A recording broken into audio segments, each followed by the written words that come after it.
In an age of oil barons and global empires, one man rose above them all, a billionaire shaped not by comfort, but by obsession. His name is J. Paul Getty. Born into privilege yet determined to multiply it, he made his first million before most people finish college. But Getty wasn't satisfied with being rich. He wanted to be the richest. He traveled the world hunting oil fields, drilling in deserts, negotiating in palaces, and outsmarting rivals across continents. Where others saw risk, Getty saw opportunity buried deep beneath the sand. He built Getty Oil into a global powerhouse, using strategy, leverage, and fearless ambition to dominate the industry. Yet behind his vast fortune was a man famously frugal, counting costs, clipping coupons, and installing payphones inside his mansion. He chased wealth with unmatched intensity, even as personal relationships cracked under the pressure of his empire. His story is a paradox of brilliance and isolation, generosity and control, power and loneliness. How did a man who conquered the global oil trade struggle to connect with the people closest to him? And what does it mean to be the world's first modern billionaire and still feel like it isn't enough? This is the story of J. Paul Getty, the oil king who built an empire, paid the price, and left a legacy still debated today. Welcome to Richie Rich Stories. Please subscribe, turn on notifications, and like the video. Feel free to share the video with your friends who love money stories. The snow fell softly on Minneapolis that winter evening in 1892, blanketing Hennepin Avenue in a pristine white that muffled the sounds of horse-drawn carriages and the occasional electric streetcar. Inside the Getty home, Sarah McPherson Risher Getty paced the hallway outside her bedroom, her Methodist hymnal clutched tightly in trembling hands as she whispered prayers into the December darkness. The doctor had been with her for hours now, and George Franklin Getty, her husband, maintained his attorney's composure in the sitting room below, though his knuckles had gone white around his tumbler of whiskey. When the cry finally pierced the quiet house, George set down his glass and ascended the staircase with measured steps. In the bedroom, swaddled in fine cotton and already observing the world with unnervingly steady eyes, lay Jean-Paul Getty, their first and only child. Born into a nation still haunted by the economic panic that had gripped Wall Street the previous year. A boy, the doctor confirmed unnecessarily, packing his instruments into his leather bag, strong lungs, good constitution.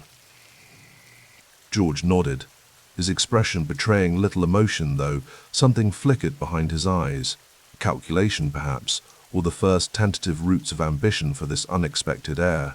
Sarah reached for her husband's hand, her face flushed with exhaustion and triumph. "We'll call him Jean-Paul," she said softly, "after my father." "Paul," George corrected, studying the infant with appraising eyes. "We'll call him Paul." Even in that first moment of naming, the pattern was established, a gentle tension between Sarah's pious sentimentality and George's pragmatic authority that would shape the boy's earliest understanding of the world. Minneapolis in the 1890s wore two faces. For those with means, like the Getty family, the city offered Victorian respectability, gaslights illuminating tree-lined avenues where ladies in bustled skirts and gentlemen in derby hats promenaded on Sunday afternoons. The city's flour mills had made fortunes for some, while leaving others in the crushing poverty that defined the era's underclass. The panic of 1893 had only widened this divide, sending unemployment soaring to nearly 18% and filling soup kitchens with men who had once considered themselves securely middle class. The Gettys occupied a comfortable position somewhat between these extremes. George's legal practice provided steadily for their needs, placing them firmly in the upper middle class of Minneapolis society. Their home, a sturdy two-story Victorian with a wraparound porch, stood as testament to George's reliable income and careful management of finances. Inside, Sarah maintained a proper household with starched linens and polished silver, the walls adorned with modest but tasteful landscapes and a few carefully chosen family photographs. Young Paul's nursery was painted a soft blue, with a rocking horse in one corner and a small bookshelf already stocked with children's tales that Sarah would read aloud each evening. her gentle voice imparting not just stories but moral lessons drawn from her Methodist upbringing. "The Lord rewards those who are virtuous and diligent," she would tell him, smoothing his hair as she tucked him into bed. "We must always strive to be worthy of his blessings." George's lessons, though less frequent, carried a different weight. When he returned from his law office, he would sometimes lift the boy onto his knee and speak to him not as a child, but as a small adult. "No one owes you anything in this world, Paul," he would say, his voice low and certain. "Remember that. What you have, you must earn." The boy absorbed these contradictory philosophies without apparent confusion, his dark eyes taking in both his mother's pious certainty and his father's hard-edged practicality with equal attention. If the seeds of future conflict were being planted, they remained dormant beneath the surface of his childhood days. By 1895, subtle shifts had begun to reshape the Getty household. George, ever restless in his ambitions, had begun to look beyond his law practice. The whispers of oil discoveries in Pennsylvania and Ohio had reached Minnesota, and George occasionally disappeared for days on business trips that left Sarah tight-lipped with worry. "It's a speculator's game," she cautioned one evening as George packed his valise. "Those oil fields have ruined as many men as they've enriched." George paused, a folded shirt in his hands. "The legal profession has its limits, Sarah. A man reaches a ceiling on what he can earn from billable hours." His voice softened slightly as he glanced toward the doorway where 3-year-old Paul stood watching, a wooden toy train clutched in one small hand. "I'm thinking of our future, his future." Paul watched this exchange with the intense focus that was already becoming characteristic. Too young to understand the words fully, he nevertheless absorbed the emotional currents flowing between his parents, his mother's anxiety, his father's determined ambition. Later, lying in bed beneath quilts his grandmother had stitched, he would replay such moments in his mind, piecing together the adult world like a complicated puzzle. The Getty home became a place of increasing prosperity over the next few years, as George's initial forays into oil investments began to bear modest fruit. New furniture appeared in the parlor, the kitchen range was replaced with a modern model, and Sarah, though still maintaining her Methodist thrift, allowed herself small indulgences. Better fabric for Paul's Sunday clothes, occasionally hiring a girl to help with the laundry. Paul himself grew into a serious child, watchful and self-contained. At school, he showed an aptitude for figures that pleased his father and a facility with language that delighted his mother. If his classmates found him somewhat aloof, his teachers praised his diligence. He made few close friends but excelled at his studies, bringing home reports that were invariably excellent. "He has your head for business," Sarah told George with a mixture of pride and resignation one evening as Paul sat nearby, ostensibly reading but listening intently. "And your stubbornness," George replied with the faint smile that passed for humor in his reserved nature.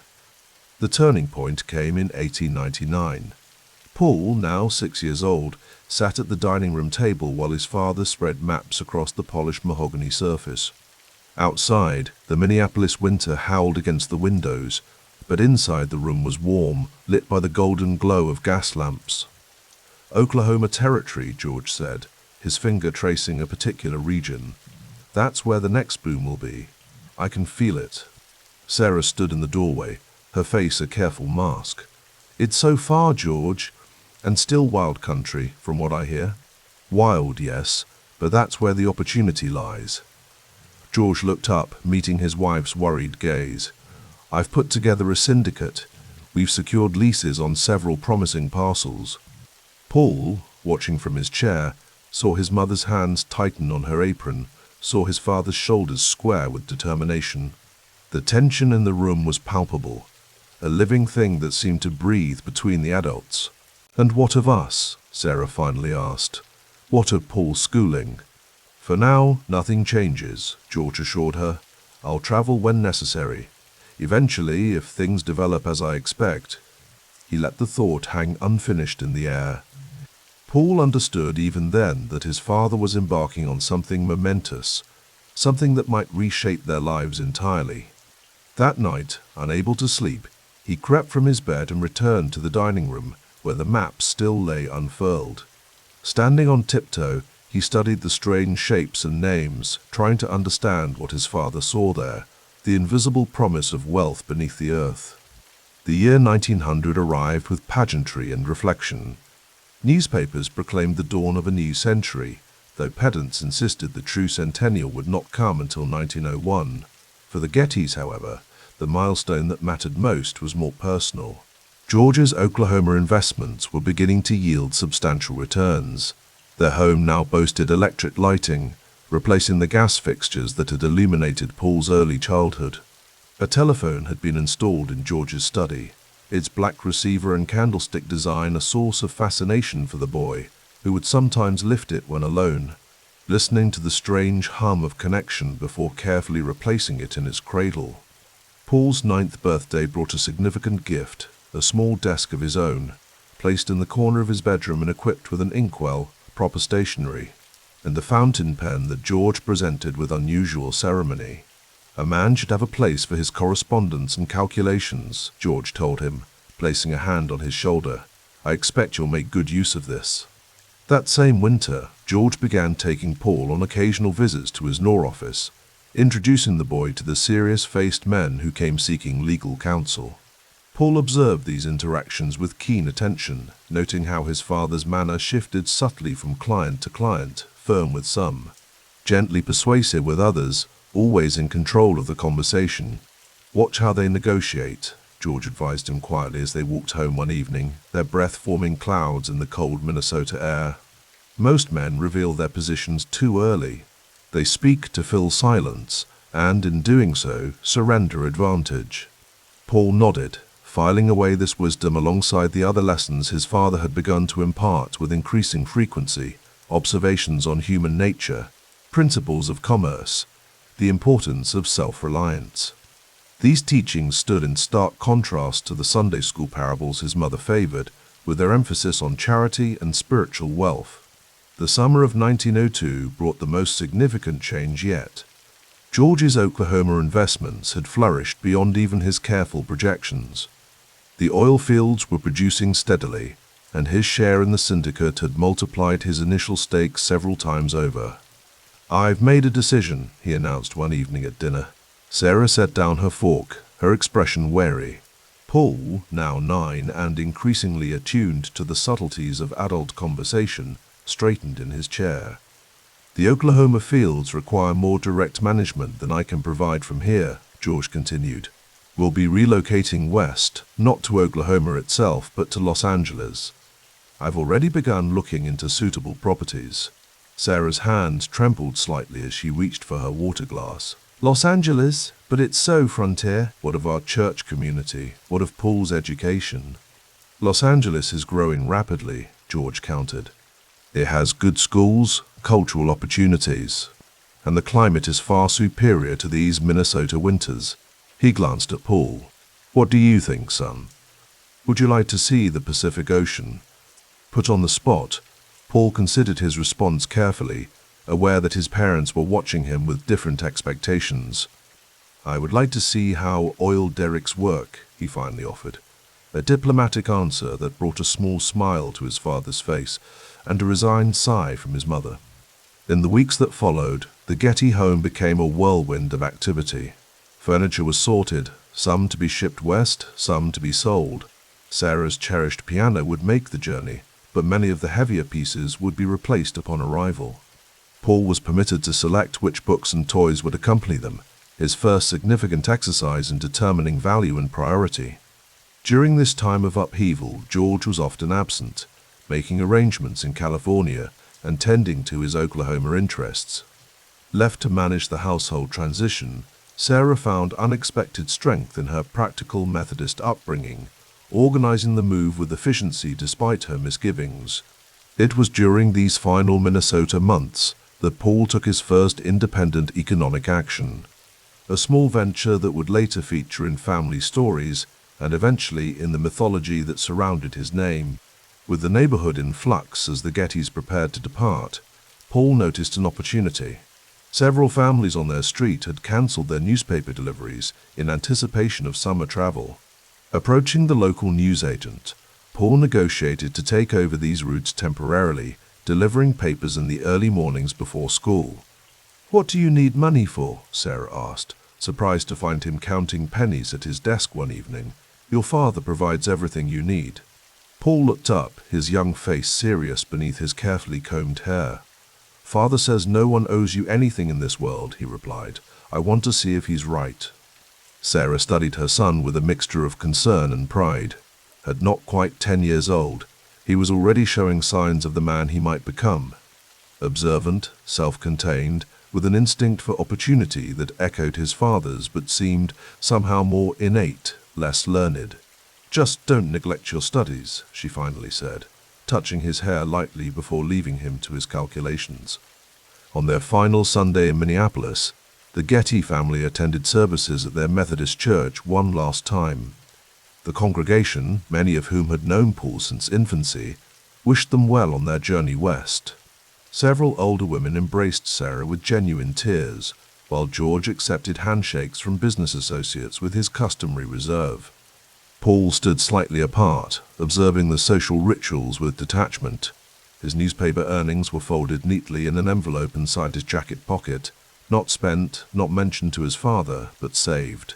The satisfaction of this small financial independence was profound, a private confirmation of something he had begun to suspect. Money, earned through one's own efforts, carried a different weight than money merely received. The following morning, as dawn broke over Minneapolis for the last time in their experience, the Getty family boarded a westbound train. From the window of their private compartment, Paul watched the familiar landscape of his childhood recede the Mississippi River, the flour mills, the streets where he had delivered newspapers in winter darkness. Ahead lay California, oil fields, and the vast Pacific, a new chapter already taking shape in George Getty's ambitious mind. Sarah opened her Bible in her lap, seeking comfort in familiar verses. George reviewed contracts and correspondence, already occupied with business matters despite the journey. Between them sat Paul, neither reading nor fidgeting but watching, absorbing, calculating, a solitary child on the cusp of a future that would eventually make his name synonymous with wealth itself. The train whistle sounded, long and lonesome in the morning air, as Minneapolis disappeared behind them, and the century, still new, rolled westward with the Gettys toward fortunes not yet imagined. The Los Angeles sun bore down through the trolley car window as young Paul Getty watched the dusty streets of his new home pass by.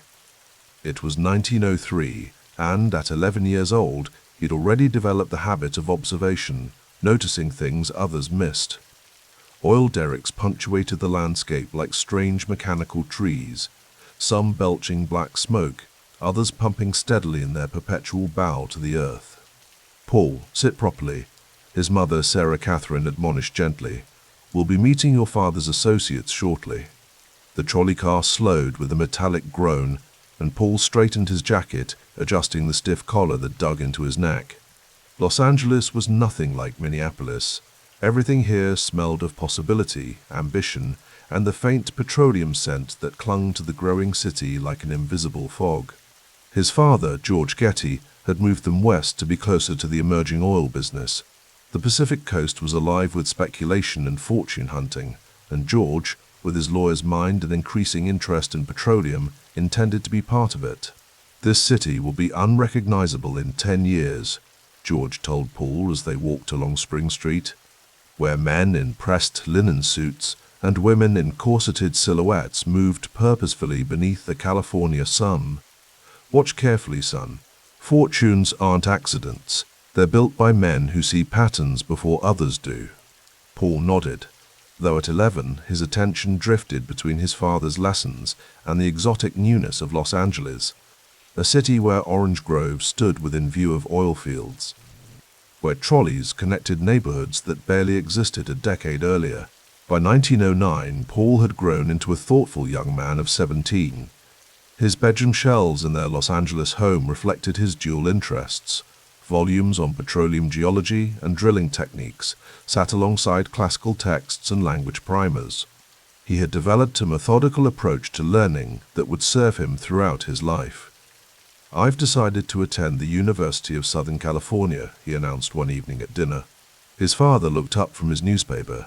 "A fine choice. though I wonder if you wouldn't be better served in the field. I intend to do both, Paul replied with the quiet confidence that was becoming his hallmark. Knowledge without application is merely decoration. George's eyes crinkled slightly at the corners, the closest he typically came to displaying approval. Very well. At USC, Paul found himself drawn to economics and political science courses, though he approached his education as something to sample rather than complete. The university buzzed with California optimism, professors and students alike convinced they were building something entirely new on the western edge of the continent. Between classes, he would often wander to the geology department, studying drilling logs and core samples with an intensity that surprised the professors. "Young man," one of them said, after finding Paul hunched over a stratigraphic chart long after the laboratory had emptied, "you have the eyes of a wildcatter." Paul took it as a compliment, though he never explained that he'd been studying the papers his father brought home. Contracts and lease agreements that most 17-year-olds would find impenetrable, but Paul found in their legal language a kind of poetry, the precise words that could secure or surrender fortunes. The summer of 1910 found Paul in the oil fields of Southern California, his hands blistered and his fair skin burned by the relentless sun. His father had arranged for him to work as a roustabout, the lowest position on a drilling crew. "These men won't respect your name or your education," George had warned. "They'll respect work and nothing else." Paul learned quickly. He hauled equipment, mixed drilling mud, and maintained the temperamental machinery that punctured the earth in search of black gold. At night, exhausted in the rough bunkhouse, he would still find energy to read by lantern light, studying Latin verbs, while the snores of weathered oilmen filled the air around him. "What's a college boy doing with that dead language?" asked McMasters, a grizzled driller missing 2 fingers on his left hand. "Learning to understand the roots," Paul answered, not looking up from his book. "Roots," McMasters laughed. "Only roots that matter are the ones holding up them derricks." Paul finally raised his eyes. "Everything has history. The contracts your bosses sign? Full of Latin. The legal terms that decide who gets paid? Latin. The scientific names for what we're drilling through? Latin." The older man studied him for a moment. "You're an odd duck, Getty, but you work harder than most college boys." He tossed Paul a folded paper. "Since you like reading so much, look at this drilling log. Tell me what you see." It was a test, but one Paul welcomed. By lamplight, he traced the formations recorded by the geologists, noting the patterns in the limestone and shale layers. Something caught his eye, a particular sequence that matched descriptions he'd read in his geology texts.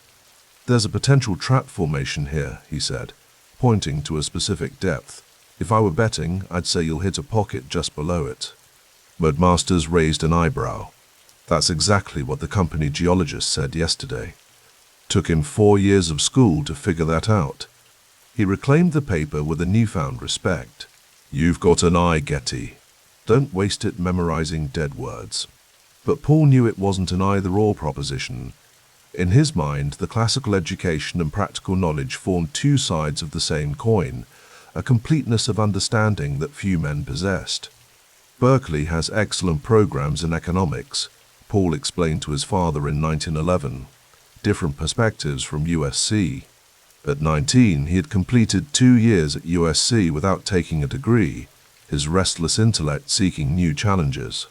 The University of California's Berkeley campus offered another environment, another set of minds to engage with. "You're sampling universities like wines," his father observed, not entirely disapprovingly. "Just ensure this academic wandering has purpose." Berkeley proved more politically charged than USC. Progressive ideas circulated freely. Discussions of Theodore Roosevelt's trust-busting and the recent Supreme Court order to break up Standard Oil dominated campus conversations. Paul listened more than he spoke, cataloging arguments, noting the emotion behind economic theories. In a political economy seminar, he finally spoke up during a heated debate about monopolies. "Standard Oil wasn't broken because of size alone," he said quietly, causing heads to turn toward the normally silent student. "It was broken because it stopped innovating. Size creates efficiency. but only until it creates complacency. The professor raised an eyebrow. An interesting perspective, Mr. Getty. Most would argue the breakup was about fairness and competition. Those are political justifications, Paul replied. But economics follows different rules than politics. The question isn't whether monopolies are fair, it's whether they remain efficient. When they don't, they become vulnerable. After class, a fellow student caught up with him on the tree-lined path. "You sound like you've studied Standard Oil specifically." Paul shrugged. "My father is in petroleum. I've read every public document about the breakup." "Every document?" the student laughed. "That's hundreds of pages of legal language." "Yes," Paul said simply, offering no further explanation for what others might consider an eccentric habit. That night, in his rented room near the Berkeley campus, Paul wrote in his journal, "The Standard Oil breakup presents a unique study in corporate evolution. Their mistake wasn't dominance, it was visibility. Wealth works best when it's quiet. The moment Rockefeller became a public symbol, his company became a target. There's a lesson there about attention versus achievement." He paused, pen hovering over the page, then added, "Oxford next year? Father suggests it would round out my education. I suspect he also believes European exposure would temper some of my theoretical tendencies. He may be right." In the spring of 1912, the sinking of the Titanic cast a pall over the Atlantic crossing. Paul stood at the rail of his considerably smaller and less luxurious vessel, watching the grey waves and contemplating the hubris that had doomed the unsinkable ship just weeks earlier. "A reminder that technology has limits," remarked an English businessman standing nearby. "Though I suspect the lesson won't stick for long. Progress demands its sacrifices." Paul nodded politely but kept his thoughts to himself. He'd learned that listening revealed far more than speaking, especially among men eager to demonstrate their wisdom. Oxford received him with the cool, polite distance it reserved for Americans, curiosities to be observed rather than fully embraced. Magdalen College's honey, coloured stone buildings and immaculate quadrangles spoke of centuries of tradition, a stark contrast to the raw ambition of Los Angeles or even the youthful confidence of Berkeley. "You're reading economics and political science?" asked his tutor during their first meeting, peering over wire-rimmed glasses at Paul's enrollment papers. "Rather unusual for an American. Most of your countrymen gravitate toward literature or history when they visit us." "I'm interested in systems," Paul replied. "How they're built, how they fail, how they regenerate." The tutor's expression softened slightly. "Well, Mr. Getty, you've come to the right place. Oxford has been observing systems rise and fall for about 8 centuries now." The university's rhythms were unlike anything Paul had experienced. The formal dinners in hall where Latin graces were pronounced before meals. The tutorial system that demanded rigorous preparation and independent thought. The ancient libraries where knowledge accumulated like geological strata. He found himself drawn to the Bodleian's reading room, spending hours with economic texts that few other students touched. His classical interests deepened as well. Beyond Latin, which he'd already begun studying, he discovered Greek literature and started teaching himself the language, finding in its complex grammar a mathematical precision that appealed to his logical mind. "Most students find one extracurricular passion," commented his economics tutor after discovering Paul's growing collection of language primers. "You seem determined to master several lifetimes' worth of knowledge." Paul looked up from his notes. "I don't see knowledge as separate categories. Economics, languages, art, they're all expressions of human patterns. Understanding one helps illuminate the others." The tutor considered this. An integrated approach, uncommon but not without merit. "Just ensure you don't spread yourself too thin, Mr. Getty. Oxford rewards depth as well as breadth." Summer 1914 found Paul in Oklahoma's oil fields, a world away from Oxford's cloisters. His father had arranged for him to work under trusted associates, men who had helped build the Getty interests in the mid-continent fields. "Your son's got soft hands but a hard head," remarked Jackson, the field superintendent, to George Getty during a visit. "Asks more questions than any roughneck I've ever seen." George nodded, watching Paul in the distance as he examined a core sample with intense concentration. "Does he do the work?" "Better than most." Never complains, even when we put him on the worst jobs. And he's got an eye for reading the land. Spotted the surface indicator last week that even Bennett missed, and Bennett's been finding oil since before your boy was born. The Oklahoma fields were a different education entirely. Here, theory met practice with unforgiving clarity. A miscalculation didn't mean a poor grade, it meant wasted capital, broken equipment, or injured men. Paul absorbed every lesson, from the practical mechanics of drilling to the subtle art of negotiating mineral rights with landowners. At night, while other workers sought relief in rough saloons or fell exhausted into their bunks, Paul would often sit with the more experienced men, listening to their stories and gradually earning their respect. "You don't drink?" asked Harkins, an old driller, offering Paul a flask one evening. "Occasionally, but not during work," Paul replied. "This ain't work hours," Harkins laughed. "In the fields, it's always work hours," Paul said. "Something my father taught me. Oil doesn't sleep, so neither can the men who hunt it." Harkins studied him. "You talk like someone twice your age." "I listen to men twice my age," Paul answered with the ghost of a smile. "Seems more efficient than making their mistakes myself." The older man laughed genuinely then. "Smart, but some mistakes you've got to make yourself to really learn the lesson." Paul nodded, thinking of his divided education, Oxford's theoretical frameworks and Oklahoma's practical wisdom, wondering which would prove more valuable in the years ahead. The autumn of 1914 brought change as Europe descended into war. Many of Paul's Oxford classmates enlisted immediately, caught up in patriotic fervor. His American passport granted him neutrality, but the atmosphere at Magdalen had transformed. Tutorials continued, but with a heightened awareness of history unfolding beyond the college walls. "Will he return to America?" his tutor asked during one of their final meetings. "Yes," Paul replied. "There's work to be done there." The tutor nodded. "Your economics paper on resource allocation was quite impressive. You have a particular talent for seeing the long view in a way many economists miss." "Thank you," Paul said, genuinely appreciative of the rare praise. "Just remember, Mr. Getty, that economies are ultimately about people, not just resources or systems. The human element is always the most unpredictable variable."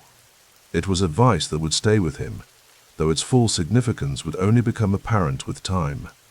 As Paul packed his books, his collection now included volumes on art history alongside economics texts and language primers. He reflected on the education he had assembled across continents. Not the traditional path, certainly, but one that had given him an uncommon perspective. He had learned to read balance sheets and drilling logs with equal facility, to discuss classical philosophy and petroleum geology with the same precision. His father had once told him that fortunes weren't accidents, but the result of seeing patterns before others did. Standing in his Oxford room for the final time, Paul Getty felt he was beginning to discern those patterns in markets, in resources, and in the complex interplay of human ambition and opportunity that drove them both. The world waiting beyond Oxford's gates was changing rapidly. But change, Paul had learned, created opportunity for those prepared to recognize it. And, if nothing else, his unconventional education had prepared him to see what others might miss. The late afternoon sun cast long shadows across the Oklahoma prairie as J. Paul Getty stood silently beside the wooden derrick, watching the drill bit churn deeper into the earth. February 1916 had brought unseasonably mild weather to Stone Bluff, but Getty paid little attention to the pleasant conditions. His focus remained fixed on the Nancy Taylor allotment number 1, a calculated risk that had consumed his thoughts for weeks. "Mr. Getty," called the foreman, wiping oil-stained hands on his overalls, "we've hit 600 feet. The crew's getting nervous. Nothing but dry sand so far." Getty nodded, but said nothing. At 24, he carried himself with the quiet confidence of a man twice his age. 2 years of independent wildcatting had taught him patience, a virtue in short supply among oil men. "Might be time to pull up stakes," the foreman continued, "before we throw good money after bad." Getty removed his hat and ran a hand through dark hair. "We keep drilling," he said, his voice calm but firm. "The geological survey indicates pay sand at approximately 700 feet. The foreman frowned. "With respect, sir, I've been pulling oil from this territory since before you could shave. This isn't Cushing or Drumright. The Nancy Taylor's likely to be bone dry." Getty turned to face the man directly. "Your experience is valuable, Edwards, but I've studied the surrounding formations. The Nancy Taylor sits on a promising anticline. We move when I say we move." As the foreman walked away, muttering under his breath, Getty checked his pocket watch, a gift from his father upon his graduation from Oxford 2 years earlier. George Getty had expected his son to join the family law practice. Instead, the younger Getty had chosen the precarious life of an independent oil operator.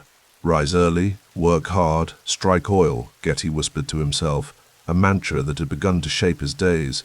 Back in his modest office, little more than a wooden shed with a desk and filing cabinet, Getty reviewed his ledger by lantern light. The numbers were sobering: $5,000 lost on dry holes in the past year. His initial capital, mostly borrowed against his father's name, was dwindling rapidly. Nancy Taylor represented more than just another, well, it was the validation of his methods or their repudiation. Through the thin walls, he could hear the men talking outside, their voices carrying in the evening stillness. "The kid's gonna lose his shirt," one said. "Fancy education doesn't mean much when you're drilling in the wrong spot," replied another. Getty closed the ledger. He had become accustomed to skepticism. While other independents relied on luck and hunches, he had developed a methodical approach, studying geological formations, analyzing soil samples, mapping successful strikes in relation to failed ventures. Nancy Taylor wasn't a guess, it was a calculation. That night, in his room at the Stone Bluff boarding house, Getty read newspaper accounts of the war in Europe. The Germans had intensified submarine warfare in the Atlantic. American neutrality was growing increasingly tenuous. Oil prices were climbing steadily as wartime demand surged. Perfect timing, he thought, if we can just find the damn oil. Sleep came fitfully, haunted by visions of dry holes and dwindling bank accounts. Morning arrived with a pounding at his door. Getty opened it to find Edwards the foreman, his face split by an uncharacteristic grin. 680 feet, Mr. Getty, he announced. "We hit pay sand just before dawn. She's flowing sweet crude, best I've seen in these parts." Getty maintained his composure, though his heart raced. "Estimated output? Hard to say yet, but she's strong. Could be 50, maybe 70 barrels daily." Getty nodded, as if he'd expected nothing less. "Let's secure the flow and prepare to drill the second well. I want to be operational within the week." As Edwards left, Getty allowed himself a rare smile. Nancy Taylor had vindicated his methods. Trust the geology, ignore the naysayers, follow the data. The first well would yield approximately $12,000 in profit that year, but Getty was already calculating the potential of a second, then a third. By midday, he was back at the site, watching black gold pump steadily from the earth. The crew's attitude had transformed overnight. The skeptics now worked with renewed vigor, stealing glances at the young man who had been right when convention said he was wrong. "Congratulations, Getty," called a lease broker who had appeared at the edge of the property. "Looks like you got lucky." Getty turned slowly. "Luck had nothing to do with it," he replied. "The Nancy Taylor sits precisely where geological evidence suggested oil would be found." "Well, whatever you want to call it," the broker continued, "I represent some investors who might be interested in taking this operation off your hands. Fair price, cash payment." "The well isn't for sale," Getty said flatly. "Everyone has a price, son," the broker persisted. "These are serious men with deep pockets." Getty approached the man, speaking quietly so the crew couldn't overhear. "I'm not interested in selling one successfully. I'm building something larger. 6 months from now, this will be the smallest part of Getty Oil." The broker laughed. "Getty Oil? Pretty ambitious for one lucky strike." Getty didn't bother to correct him again. Instead, he turned back to the derrick, effectively dismissing the man. Ambition wasn't the right word for what drove him. The oil fields of Oklahoma represented something more fundamental, a proving ground for his theories about resource acquisition and allocation. Over the next months, Getty's prediction proved prophetic. The Nancy Taylor was followed by 6 additional successful wells, each positioned according to his geological analyses. While other independents scattered their efforts widely, hoping for a lucky strike, Getty concentrated on proven formations, minimizing risk through careful study. By midsummer 1906, Getty Oil, still a sole proprietorship operating out of that same wooden office, was producing over 100 barrels daily. Revenue approached $40,000, with profits around $12,000. More importantly, Getty had established a reputation for methodical success in an industry characterized by boom and bust speculation. On a sweltering August afternoon, Getty sat beneath the shade of an oak tree, reviewing production reports. A Model T Ford approached, raising dust along the dirt road. The driver, a banker from Tulsa named Harrison, parked near Getty's improvised office. "Impressive operation you've built, Mr. Getty," Harrison remarked, surveying the multiple derricks now dotting the property. Getty nodded acknowledgement. "What brings Tulsa banking to Stone Bluff?" Harrison smiled. "Word travels. 7 successful wells in 6 months isn't just luck. The bank is interested in financing your expansion, assuming you have plans to grow." "I do," Getty confirmed, "though I prefer to maintain operational control." "Of course," Harrison assured him. "We're talking about a line of credit, not ownership. Your methods clearly work. We'd simply like to help accelerate what you're already doing successfully." Getty considered the offer carefully. External financing meant faster expansion, but also external expectations. His father had warned him about the dangers of overextension, but George Getty had also taught him to recognize opportunity. "I'll need to review specific terms," Getty finally said. "My expansion plans require significant capital, but must proceed methodically." As Harrison departed, promising to send formal documentation, Getty returned to the shade tree. His first $1 million in assets had materialized faster than even he had anticipated.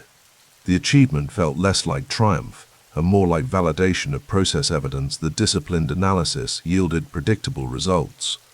That evening, in the small Stone Bluff telegraph office, Getty composed a message to his father in Los Angeles. "Nancy Taylor, producing beyond expectations. Stop 7, wells operational. Stop expansion, underway stop." He hesitated before adding, "Your concerns. Noted but unfounded. Stop methods, proving sound." The telegraph operator, a garrulous man who had witnessed the comings and goings of countless oil men, smiled as he transmitted the message. "You're the talk of the county, Mr. Getty," he remarked. "They say you'll be the richest man in Oklahoma before Christmas." Getty shook his head slightly. Oklahoma is just the beginning.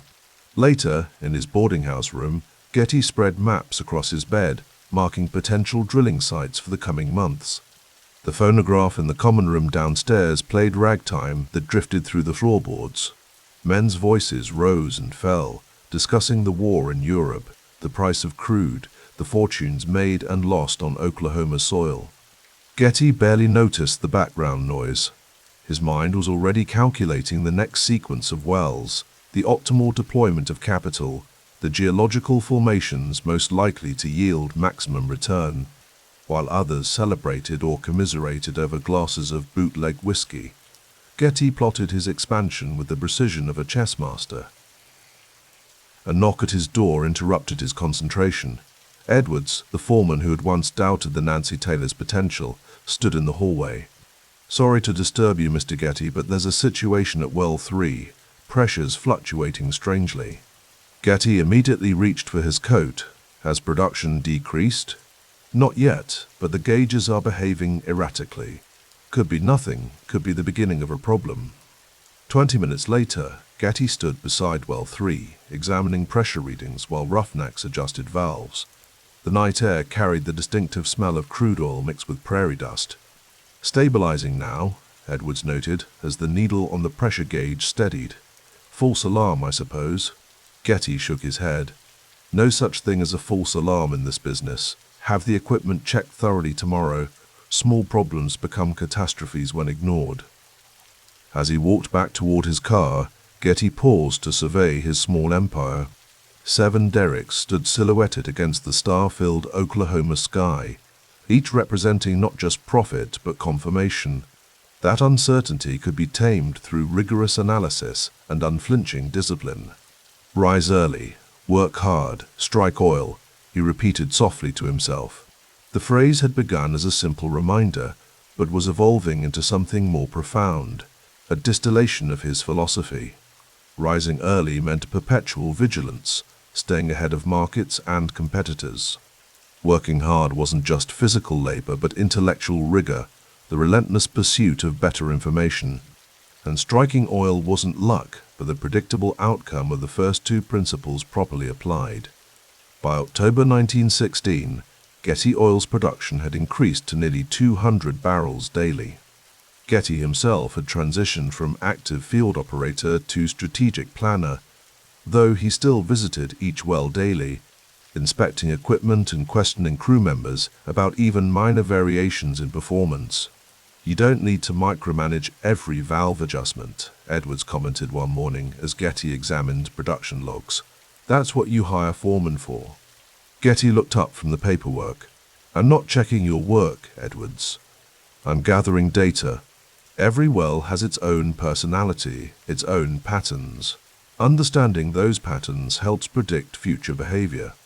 "Oil wells don't have personalities, Mr. Getty," Edwards chuckled. "Perhaps not," Getty conceded with a rare smile. "But they do have histories, and history, properly studied, suggests future performance."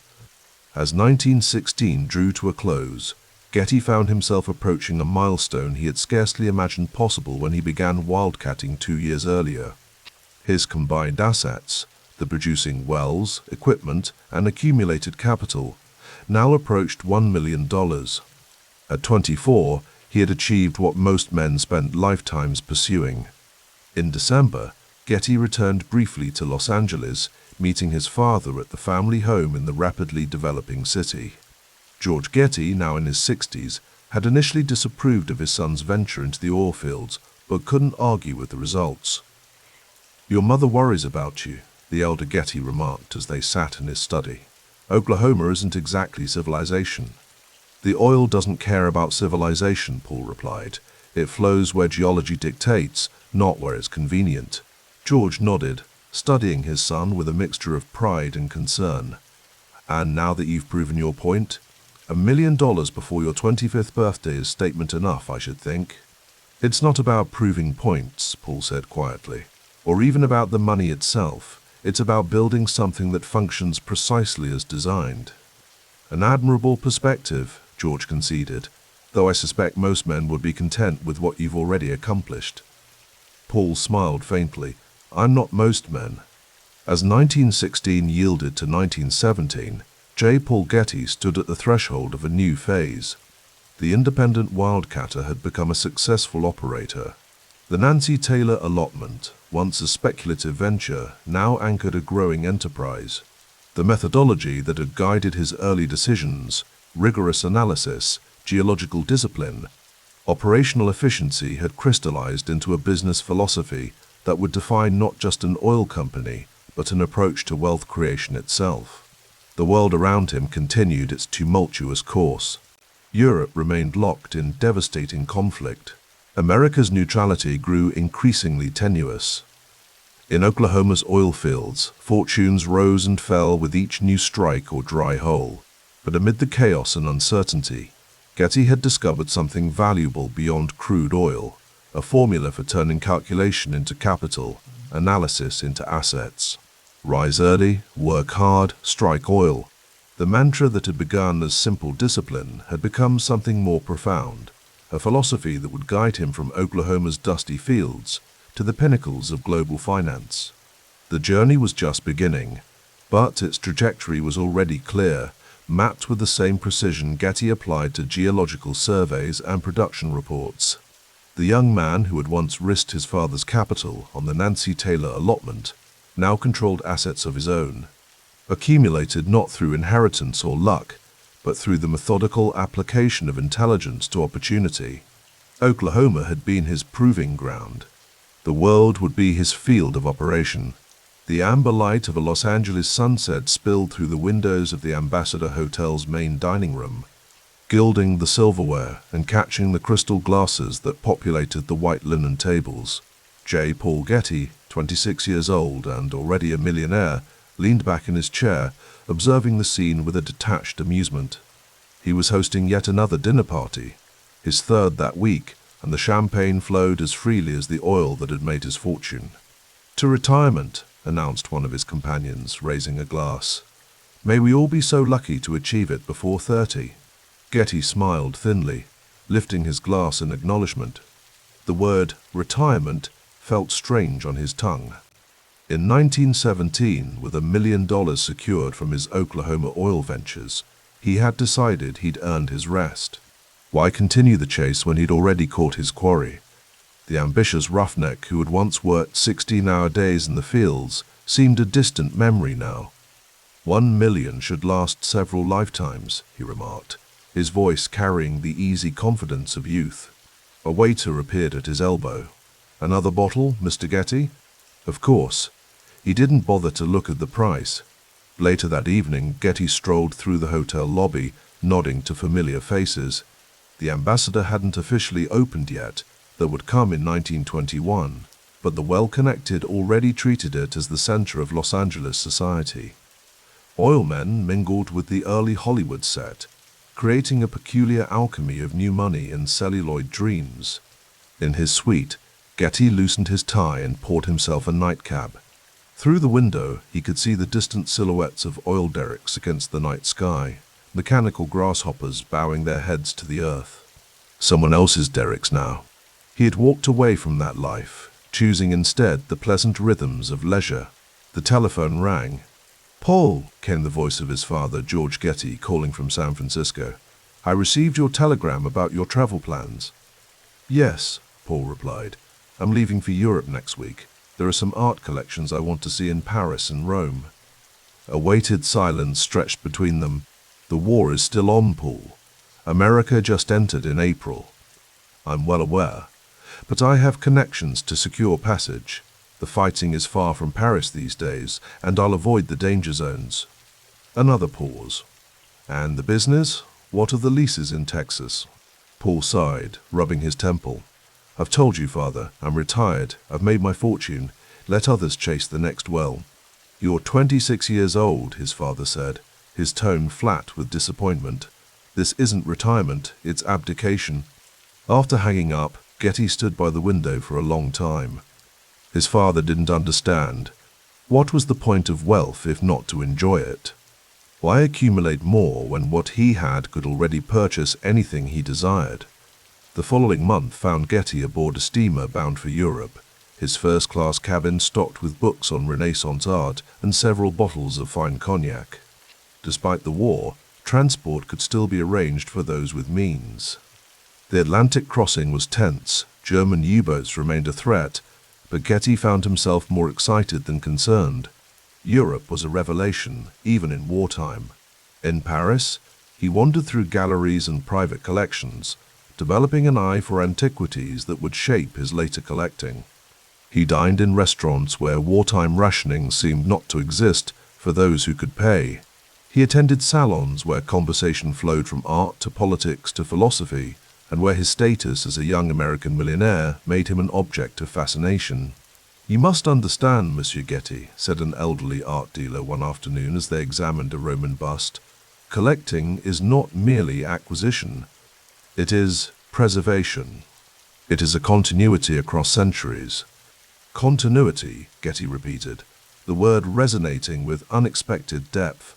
In the evenings, he frequented clubs where jazz was beginning to infiltrate European sensibilities. There he met Jeanette, a French dancer whose laughter seemed to defy the grimness of a continent at war. "Why did you leave America when it is safe and prosperous?" she asked him once, her accent wrapping around the English words like silk. "To come to Europe when it bleeds?" Getty considered the question. Perhaps because prosperity without purpose becomes its own kind of prison. Their affair lasted 3 months, ending when Getty traveled to Italy. There was no dramatic parting. just the natural dissolution that comes when two people recognize the temporary nature of their connection. It established a pattern that would repeat throughout his life: passionate beginnings, amicable endings, emotional distance maintained throughout. By late 1918, the war had ended, but a new enemy had emerged. The influenza pandemic that swept the globe killed more Americans than the war itself. Getty, traveling through Switzerland at the time, read newspaper accounts of entire cities under quarantine, of mass graves and overwhelmed hospitals. In a hotel in Geneva, he received a telegram informing him that a promising oil venture he had declined to invest in before leaving had struck black gold. The well was now producing 500 barrels daily. A simple calculation told him what this meant. Had he stayed in the game, his fortune might have doubled already. The news disturbed his sleep that night. For the first time since his retirement, Getty felt the nagging sense that he had made a miscalculation. The final awakening came in early 1920, as Getty prepared to return to America. His accountant's letter arrived with a detailed accounting of his finances. 3 years of luxury travel, expensive gifts, hotel suites and parties had made a significant dent in his capital. More troubling were the opportunities missed: leases not purchased, wells not drilled, companies not acquired during a period of remarkable growth in the oil industry. Sitting in his hotel room, Getty spread the financial papers across the desk, studying the figures with a clarity he hadn't possessed 3 years earlier. It wasn't just that he had spent lavishly, though he had. It was that money, like any other force, followed laws of physics. Specifically, it followed the principle of compounding. Step away from the process, and the momentum was lost. "My worst business decision," he murmured to himself. On the transatlantic crossing home, Getty spent hours alone on deck, watching the ocean and reformulating his approach to life and wealth. He had tasted leisure and found it insubstantial. The parties at the Ambassador Hotel, the European sojourns, the casual affairs, all had offered momentary pleasure, but nothing of lasting value. By the time the New York skyline appeared on the horizon, Getty had made his decision. He would return to oil, not as a casual player, but as a strategist. He would outwork his peers, avoid the lifestyle inflation that had characterized his retirement, and build something that would last beyond a single generation. In his cabin that night, he penned a letter to his father.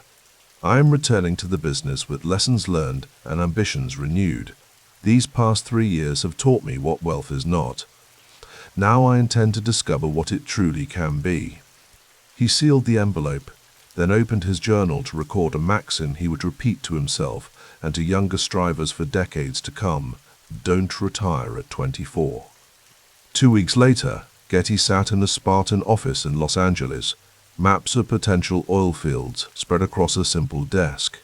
The Ambassador Hotel, with its glamorous parties and flowing champagne, was just a few miles away. He had maintained his suite there, but now used it primarily for sleep. His days were consumed with geological surveys and lease agreements.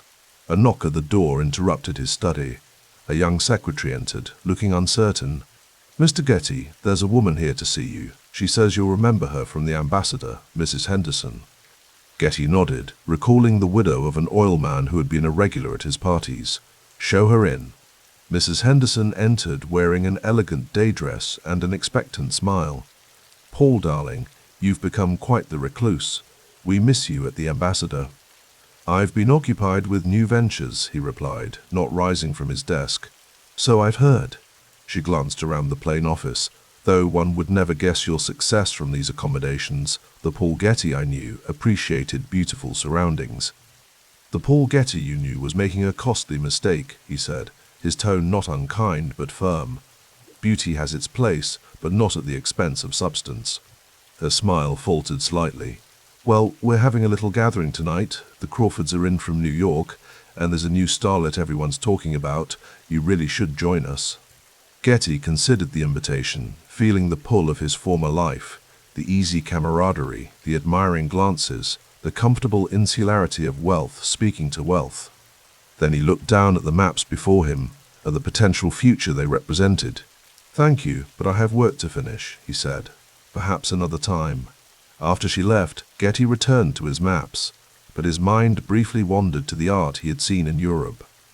Even as he recommitted to building his oil empire, he had continued acquiring select pieces, nothing extravagant, but items chosen with developing discernment. In time, he sensed, this interest would grow into something more structured, perhaps even institutional. Like oil, art represented a form of permanence, a hedge against the temporary. And Getty, having wasted 3 years on the ephemeral, was now firmly focused on what would last. As the sun set over Los Angeles, casting long shadows across his sparse office, J. Paul Getty made notes on a promising lease in Texas. The lesson had been expensive but clear.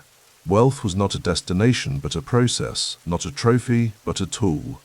The 3-year detour into retirement had taught him that money's true power lay not in what it could purchase, but in what it could build.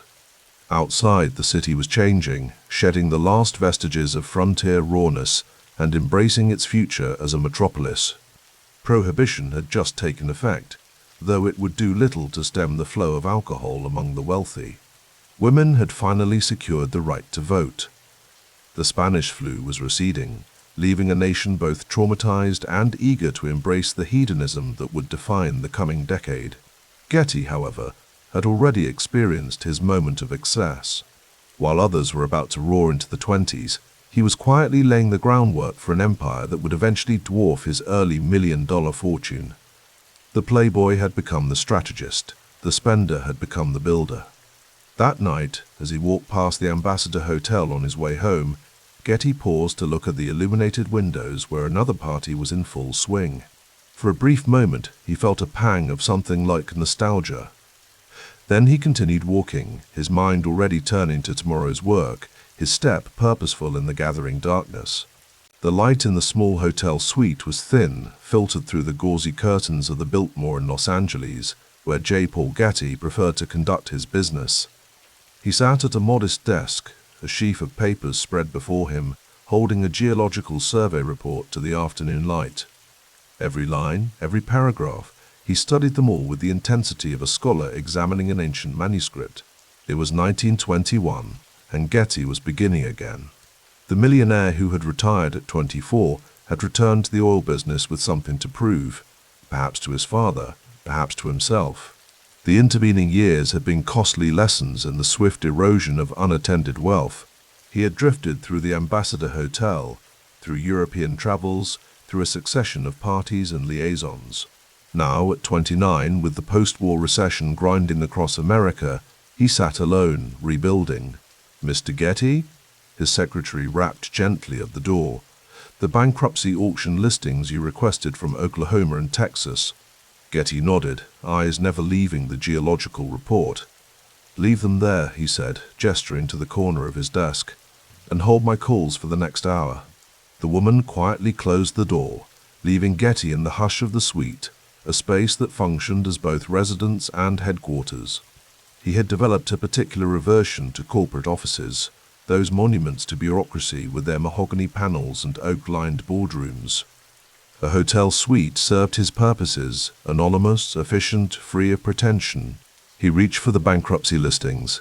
The 1921 oil market had its casualties, companies that had expanded recklessly during the war years, now forced to liquidate. Where others saw failure, Getty saw inventory wells, leases, equipment available at 10 cents on the dollar. "Buy when there's blood in the streets," Baron Rothschild had supposedly advised. Getty believed in the principle, if not the drama of the phrasing. Fear created opportunity. That evening, Getty dined alone at the hotel restaurant, a notebook beside his plate. He made notes as he ate, barely tasting the food. A nearby table of businessmen laughed too loudly, celebrating some deal with bootleg whiskey smuggled past prohibition agents. The country might be officially dry, but money still flowed like alcohol in the right circles. His thoughts drifted to his father, George Getty, the hard-nosed Minneapolis attorney who had migrated west, following the scent of oil. The old man had built a respectable fortune, but Paul preferred his middle name intended to build an empire. The next morning found Getty in a dusty courthouse in Bakersfield, examining land records. A clerk watched him curiously. Men in suits of Getty's quality rarely did their own research. But Getty trusted only what he verified personally. He had learned early that delegation was often just another word for disappointment. "These leases," he said to the clerk, pointing to a tract near Huntington Beach. "Who holds them now?" "Pacific Oil. But word is, they're in trouble, might not make their next payment." Getty nodded, making a note.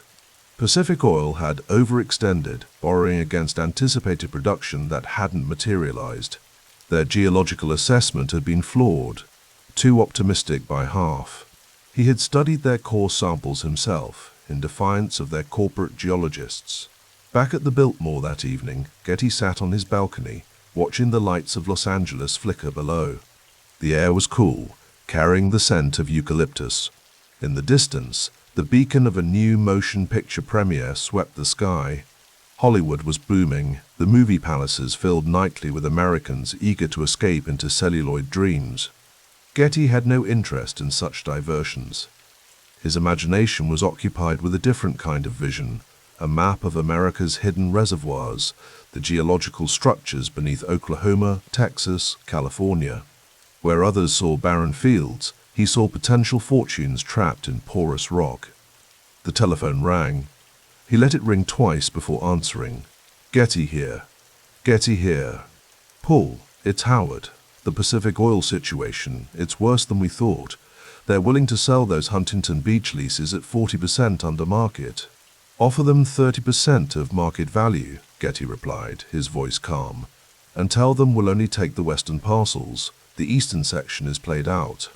"How can you be sure?" "Because I walked every acre by myself last week. The ground tells a story if you know how to listen." He hung up and returned to the balcony. His second marriage had ended the previous year, another casualty of his absorption in work. She had complained of his absences, both physical and mental. Even when present, his mind was usually elsewhere, calculating, planning, reviewing contracts in his head. The pattern was becoming familiar, intensity in courtship, followed by a gradual withdrawal into work. There was always another lease to evaluate, another auction to attend. His emotional reserve seemed proportional to his financial discipline, both carefully maintained, both central to his growing success. In the morning, Getty traveled to Santa Fe Springs, where a promising field was developing. The sight of derricks rising against the California sky held a particular beauty for him, functional, profitable, a perfect marriage of engineering and nature's bounty. He spent the day with field operators, asking detailed questions about pressure readings, production rates, drilling techniques. "Most owners never set foot on the fields," one foreman commented. "Most owners are content to receive reports," Getty replied. "I prefer to see with my own eyes." That evening, in a small field office, Getty pored over a contract by lamplight. Every clause, every condition, he read them all, marking revisions in the margins with a fountain pen. No lawyer would review his work. Getty was his own most trusted counsel, having absorbed enough law from his father to navigate the complexities of mineral rights and leasehold agreements. The roaring 20s gathered momentum around him. The stock market climbed, speakeasies multiplied, hemlines rose, and jazz played from newly purchased radios across America. But Getty moved through the decade with a different rhythm, accumulating assets while others accumulated luxuries. He watched as Americans embraced installment buying, purchasing automobiles and appliances on credit. Each new car meant more demand for his product, oil, but Getty himself remained debt-averse, preferring to expand only with cash on hand. By 1923, Getty had established a pattern that would serve him for decades: identify distressed assets, conduct personal geological assessments, negotiate ruthlessly, then operate with skeletal efficiency. His growing collection of small oil companies operated with minimal overhead. No plush offices, no layers of management, no corporate indulgences. In a rare moment of relaxation that year, Getty attended an auction at the Anderson Galleries in New York. Amid the socialites and collectors, he found himself drawn to a small Renaissance painting, a Madonna and Child attributed to a minor Italian master. Something in the craftsmanship, the serenity of the composition, spoke to him. He bought it, the first significant piece in what would become a legendary collection. The purchase awakened something in Getty, a hunger for knowledge beyond business, beyond petroleum geology. He began to study art history with the same intensity he brought to oil leases, teaching himself Italian to read original sources on Renaissance painters. Greek followed, then Latin languages that connected him to a civilization's worth of scholarship and beauty. At the Metropolitan Museum, a curator was surprised to find the oilman carefully studying a Roman marble notebook in hand. "You have an interest in antiquities, Mr. Getty." "I have an interest in excellence," Getty replied. "These objects have survived 2,000 years. I'd like to build something equally enduring." By 1925, as real estate speculation reached fever pitch in Florida, Getty focused on assets others overlooked. He attended a bankruptcy auction in Tulsa, where a small refinery was being liquidated. While other bidders clustered around the newest equipment, Getty carefully examined the facility's pipeline connections and storage capacity. He bought the refinery for pennies on the dollar, recognizing what others missed. Its strategic location made it valuable beyond the sum of its parts. Within 6 months, he had it operating at capacity, processing crude from his growing collection of wells. That fall, Getty sat in a New York hotel suite, negotiating with a group of investors to form a new entity that would consolidate his holdings. The men across from him were Wall Street types, confident in their financial acumen, skeptical of the soft-spoken man from California. "Your approach seems unnecessarily cautious, Mr. Getty," one banker remarked. "The market offers tremendous leverage opportunities. You could triple your holdings with the right financing." Getty looked at the man with cool assessment. "I prefer to triple my holdings with the right geology," he said. "Debt makes for poor ballast in stormy seas." The banker laughed. "What storms? The economy is booming. The Dow will hit 400 by year's end." Getty didn't argue. He had seen enough cycles to know that exuberance always exhausted itself, leaving opportunity for those with cash and patience. Between business ventures, Getty deepened his scholarly pursuits.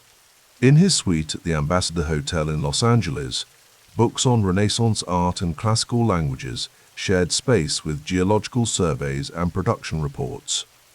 He taught himself enough Greek to read inscriptions on ancient coins, enough Latin to appreciate Roman poetry in its original form. These intellectual pursuits were private pleasures shared with few. Most who knew Getty saw only the businessman, disciplined, reserved, formidable in negotiations. The art collector, the self-taught classicist, these facets remained largely hidden, glimpsed only by those who entered his most private circles. In 1927, Getty's third marriage faltered, following the pattern of its predecessors. His wife complained of emotional distance, of conversations that felt like business meetings. Getty, for his part, found domestic life a distraction from his twin obsessions, building his oil operations and expanding his knowledge of art and antiquities. The separation was quiet, dignified, and final, like a business deal concluded without rancor. That year, Getty made what colleagues considered a puzzling move, purchasing leases in areas that larger companies had deemed unpromising. His geological assessments, coupled with a contrarian instinct, led him where others wouldn't venture. "The majors think it's dry," an associate commented, reviewing a map of Getty's new acquisitions in eastern Oklahoma. "The majors think in herds," Getty replied. "Their geologists all studied at the same schools, read the same journals, attend the same conferences. They've developed a collective blindness." His assessment proved correct when a modest but profitable field developed on the supposedly dry leases. By 1928, as the stock market approached its dizzy peak, Getty had assembled a portfolio of producing properties, small refineries, and strategic leases. While others leveraged their assets to buy stocks on margin, Getty maintained liquidity, sensing that the market's euphoria couldn't sustain itself indefinitely. In his Ambassador Hotel suite, he read reports of margin buying reaching unprecedented levels. Ordinary Americans were borrowing against their homes to buy stocks, convinced that the market knew only one direction, up. Coolidge had declared that the business of America is business, and speculation had become a patriotic activity. Getty saw it differently. Bull markets eventually tired. Fear inevitably followed greed. He positioned himself accordingly, preserving capital while identifying potential acquisitions for when the inevitable correction came. In the spring of 1929, Getty sat in the Ritz-Carlton in New York, negotiating for a small production company in Texas. Across the table, the company's owners were eager to sell, wanting to convert their oil assets to cash for stock investments. "You're swimming against the tide, Getty," one said. "Everyone's getting into the market. My chauffeur made $20,000 last month on Radio Corporation stock." Getty's expression remained impassive. "I found it useful to swim against prevailing currents," he said. "Less congestion."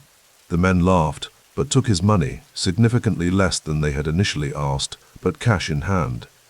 That summer, Getty traveled to Europe, ostensibly for business, but increasingly drawn to the continent's art collections and archaeological sites. In the British Museum, he spent hours studying Greek sculptures, making notes in a small leather journal. At the Uffizi in Florence, he stood before Botticelli's Birth of Venus, absorbing its harmonious composition. These experiences weren't mere diversions, they were investments of a different kind, building an aesthetic sensibility that would later shape one of the world's great private collections.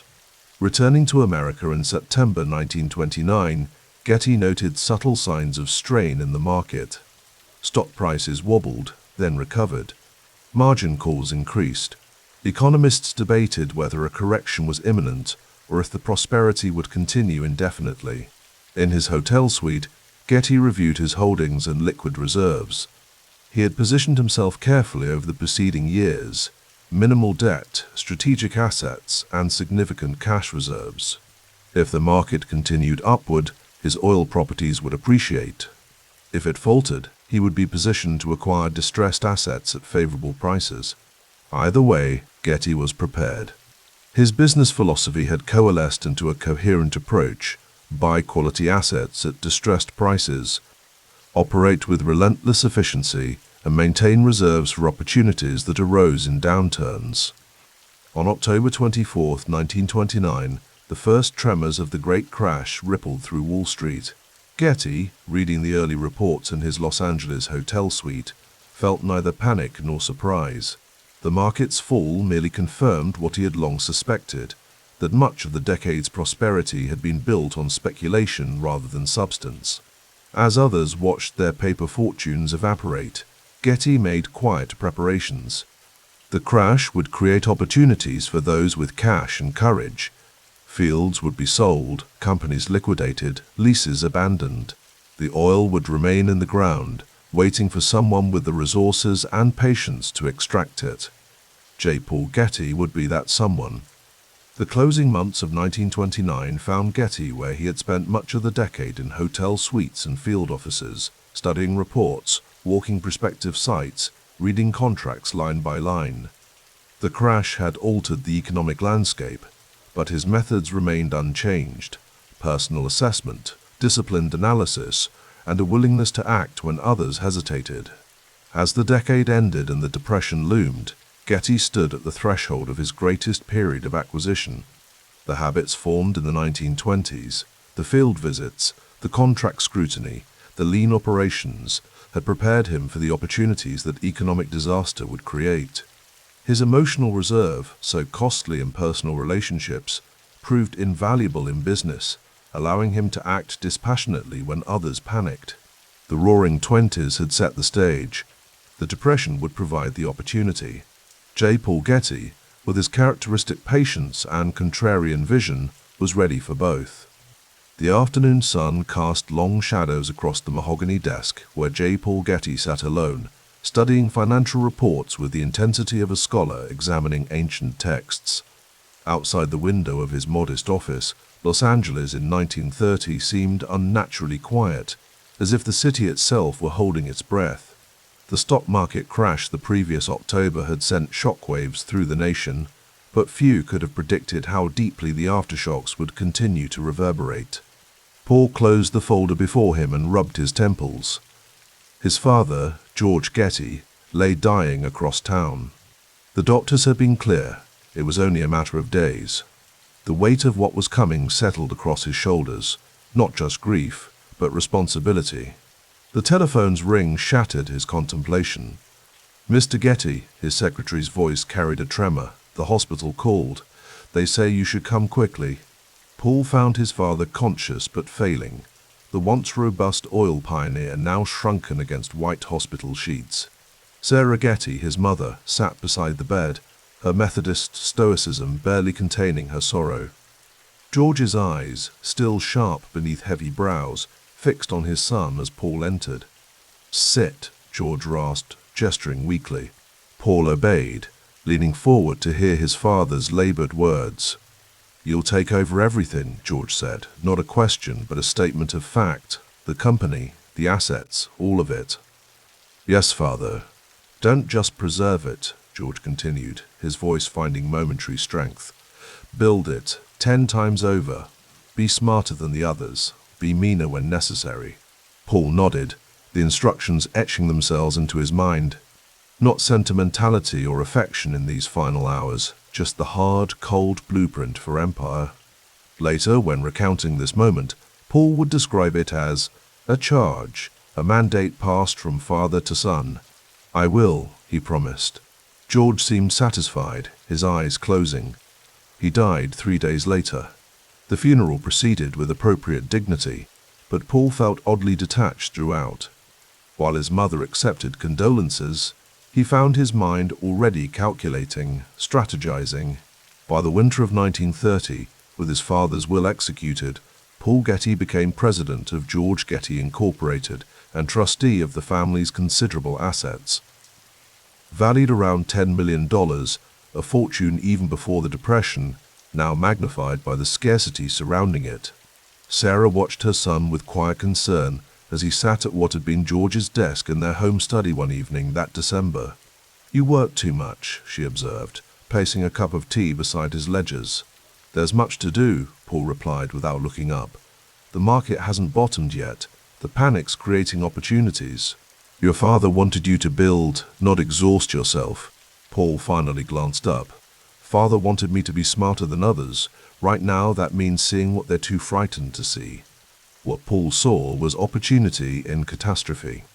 While banks failed by the thousands and unemployment climbed toward 25%, he remained liquid, patient, and calculating. Throughout 1931, he studied balance sheets of struggling oil companies with clinical detachment, building detailed analyses of assets versus market price. His mother found him asleep at his desk one morning in early 1932, papers scattered around him, a half-empty coffee cup cold at his elbow. "Paul," she said softly, touching his shoulder, "you have a perfectly good bed." He straightened, blinking away exhaustion. "I've been reviewing Tidewater Oil," he said, as if continuing a conversation rather than waking. "Their shares are trading around $2.50. Before the crash, they were closer to 30. And that kept you up all night?" There was gentle reproach in her voice. "It's not just Tidewater. Pacific Western, Mission Corporation, they're all selling at fire sale prices. The market thinks oil is finished." He gathered his notes with sudden energy. "The market is wrong." Over breakfast, he laid out his strategy with unusual animation. "I'm going to buy when everyone else is selling," he explained, buttering toast with precise movements. "Then I'll hold it until everyone else is buying." Sarah studied with her son. "Your father would approve of the strategy," she said carefully, "but he'd tell you not to bet everything." Paul smiled thinly. "I'm not betting, Mother. I'm calculating." The calculation led to action. Throughout 1932, the bleakest year of the Depression, with unemployment peaking at 25% and Hooverville sprouting in every city, Getty began his systematic acquisition of Tidewater Oil shares, accumulating a substantial position at rock-bottom prices. His business manager, Harold Berg, expressed concern one rainy afternoon in his downtown office. "The revenue projections for this year are grim," Berg explained, pointing to a forecast showing approximately $200,000 in income against operating expenses that would likely produce a $50,000 loss. "We should be conserving capital, not expanding positions.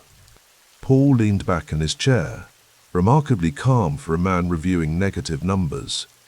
Harold, do you know what Tidewater's physical assets are worth? Their refineries, their oil fields, their equipment, more than their market capitalization, certainly, but at least 5 times more, Paul interjected. The market is valuing fear, not assets. When fear subsides, which it always does, value reasserts itself. Berg removed his glasses, polishing them nervously. And if it doesn't subside soon, we're looking at continued losses. Then we'll weather them, Paul replied with finality. The oil isn't disappearing, the need for it isn't diminishing. Only the market's ability to price it rationally is temporarily impaired. Outside the office windows, men in threadbare suits stood in bread lines that stretched around the block. Newspaper headlines screamed of bank failures and farm foreclosures. Radio broadcasts carried Roosevelt's promises of a New Deal to replace Hoover's failed policies. The contrast between the national collapse and Getty's calculated expansion could hardly have been starker.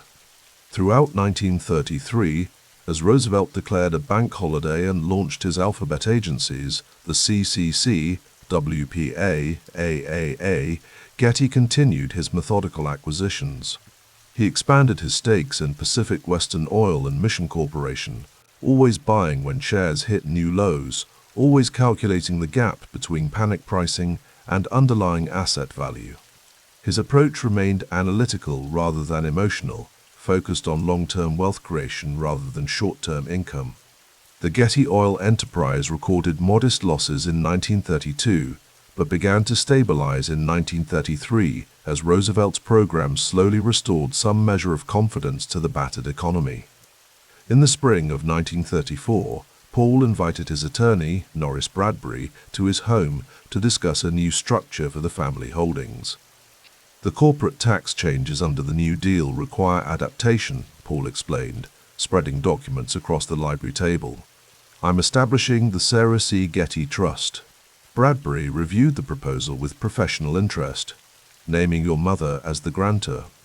Yes, the trust will hold the consolidated family stock positions, George Getty Incorporated, Pacific Western, our Tidewater holdings, everything.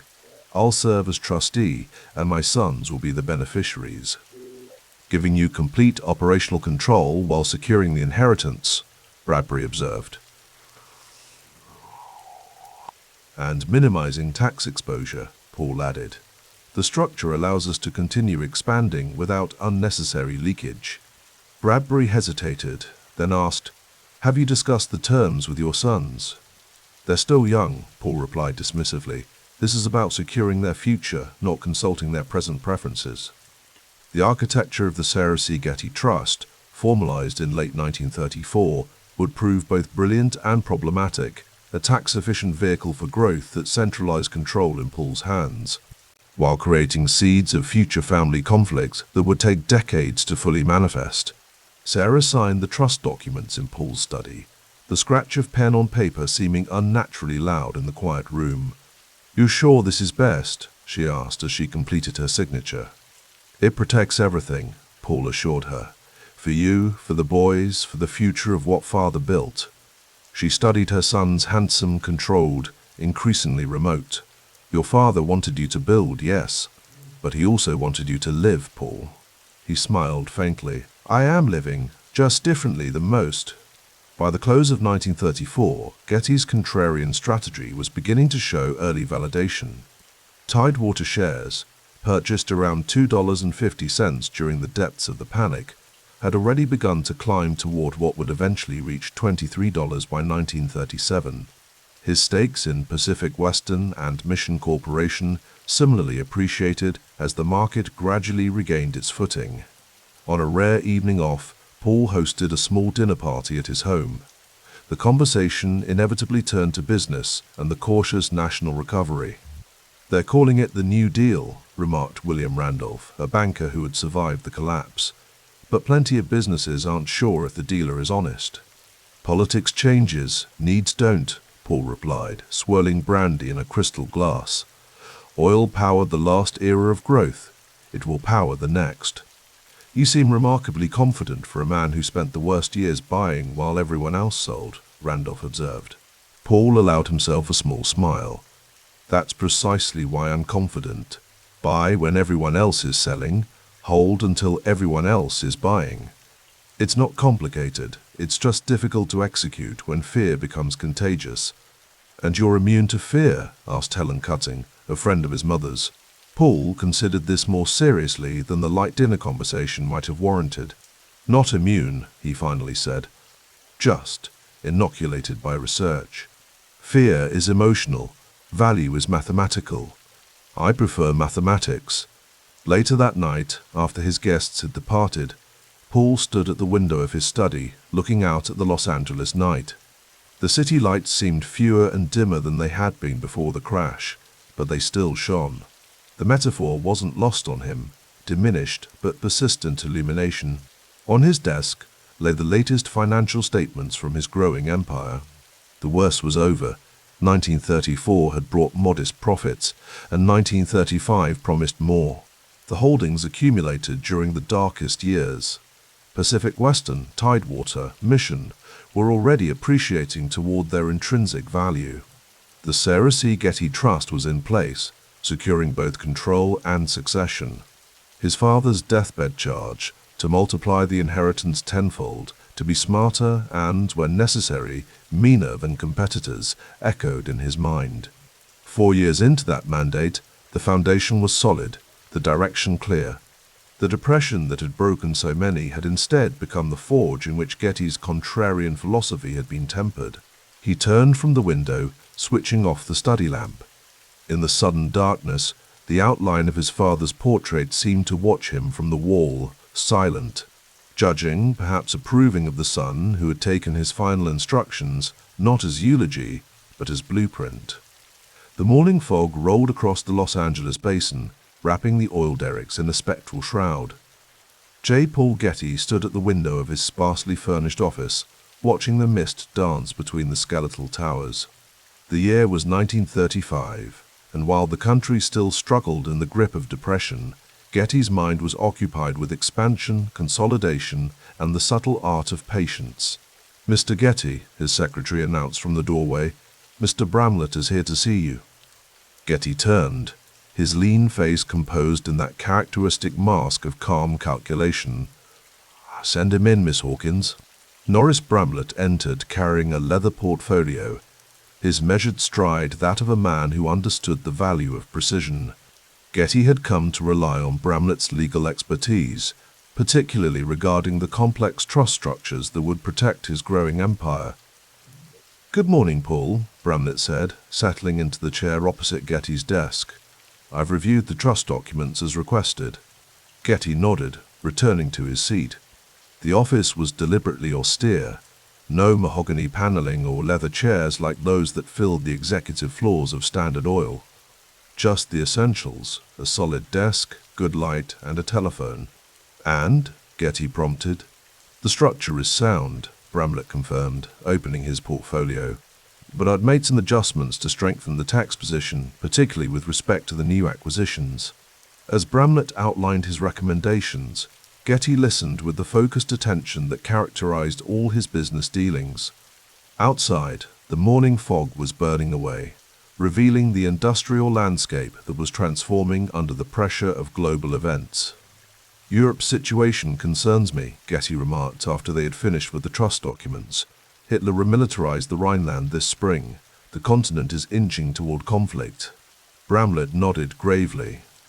"And how does that affect your European operations?" Getty's eyes narrowed slightly. "I'm maintaining all our legitimate supply relationships through neutral channels. War or not, oil will flow. The question is only whose hand will be on the valve." Later that afternoon, Getty drove himself to the Signal Hill fields in his modest sedan. Unlike the executives of major oil companies who surrounded themselves with chauffeurs and assistants, Getty preferred direct engagement. He had learned early what bureaucracy had done to Standard Oil, how layers of management had created inefficiency and distance from operations. At the field office, Getty found his operations manager, Howard Sterling, examining core samples. "What do you see, Howard?" Getty asked, removing his jacket and rolling up his sleeves. Sterling gestured to the cylindrical samples laid across the workbench. The western section is promising, but it'll need deeper drilling than we initially calculated.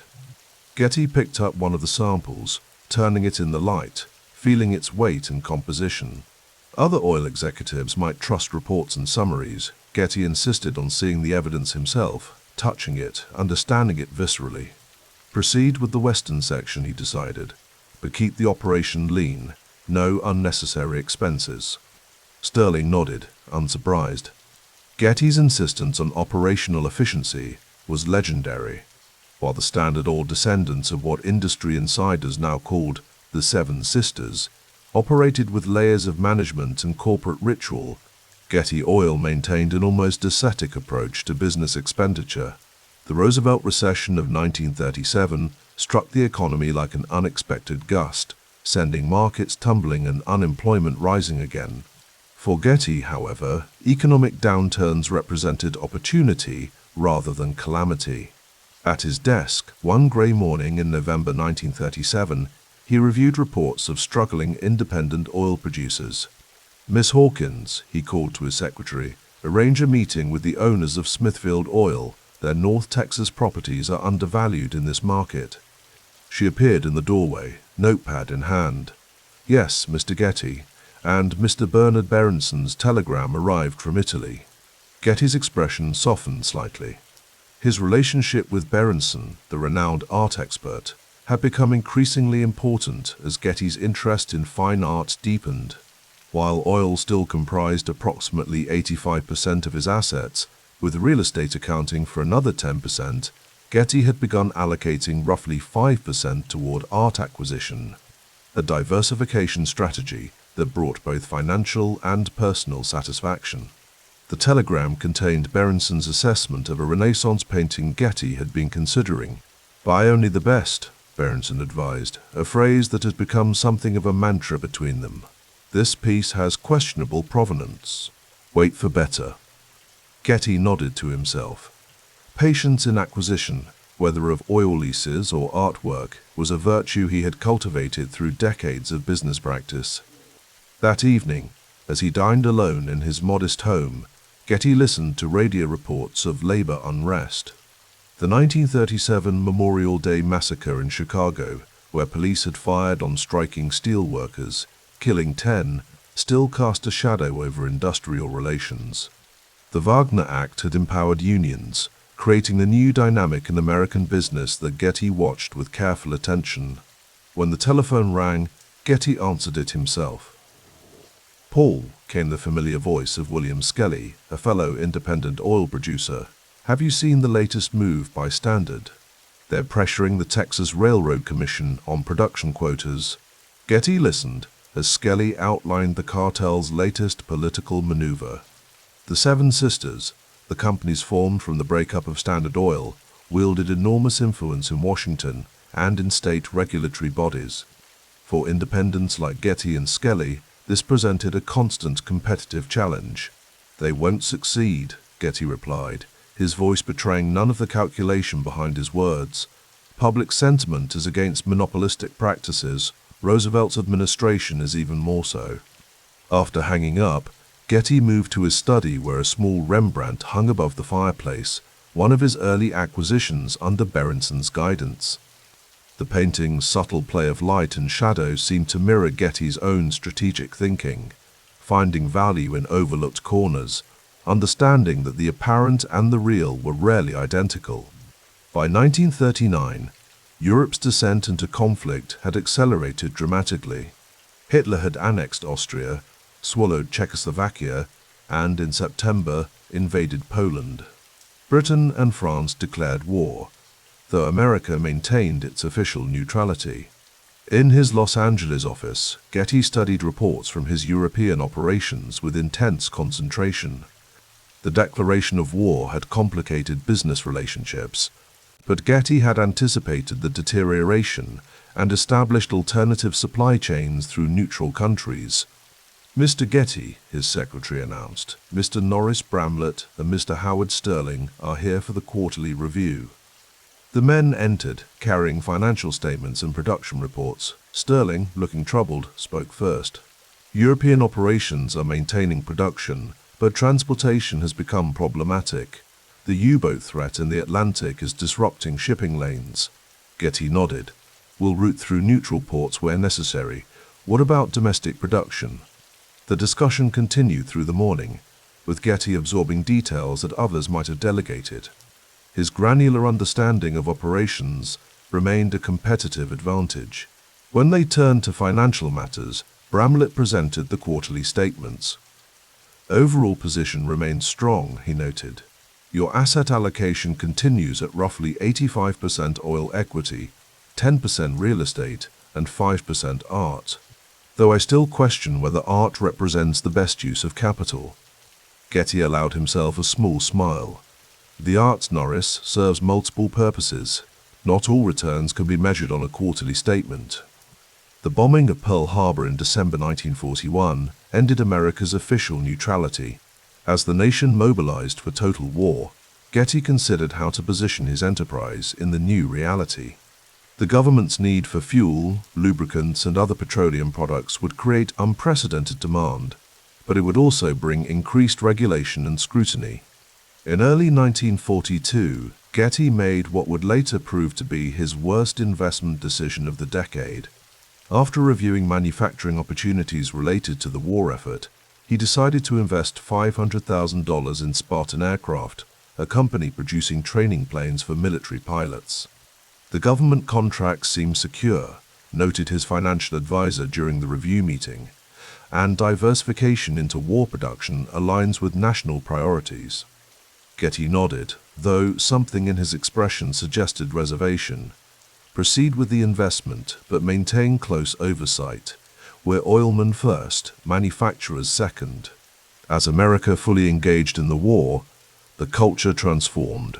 Rationing became a fact of life. Sugar, meat, gasoline, tires, and scrap metal drives turned neighborhoods into collection centers for the war effort. Women entered factories in unprecedented numbers, taking positions previously held by men now in uniform. Getty watched these changes with analytical detachment. His business continued to thrive under wartime demand, though he maintained the lean operational approach that had become his signature. While competitors expanded corporate headquarters and added layers of management, Getty Oil remained streamlined and responsive. In his rare leisure hours, Getty found solace in his growing art collection and in correspondence with Berenson, who remained in Italy through the war years. Their letters, carefully routed through neutral Switzerland, focused on art history and acquisition strategy rather than politics or the conflict itself. In times of chaos, Berenson wrote in one such letter, beauty becomes not luxury but necessity. The Rembrandt you acquired last year will outlast all current struggles, all temporary powers. Getty understood this perspective. His view of capital allocation had always extended beyond quarterly returns to generational value creation. By 1944, with Allied forces advancing through Europe, Getty's attention turned increasingly toward post-war positioning. The Spartan aircraft investment had proven troublesome, with production delays and contractual disputes eroding its value. Despite the unprecedented demand for military aircraft, the company struggled with execution and management challenges. During a tense meeting with Spartan's executives, Getty's patience visibly thinned as they presented yet another request for additional capital. Gentlemen, he said, closing the report before him, this venture has received sufficient investment. Your production problems are not financial, but operational. Either resolve them with existing resources or prepare for divestiture. The executives exchanged nervous glances. Getty's reputation for decisiveness was well established, as was his unwillingness to throw good money after bad.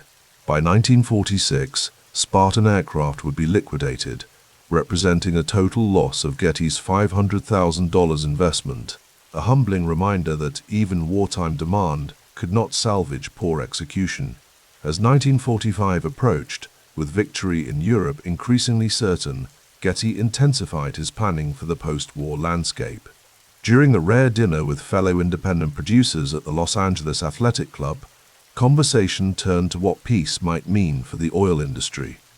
The majors are positioning for international expansion, noted William Skelly over coffee. They have the government relationships from wartime contracts.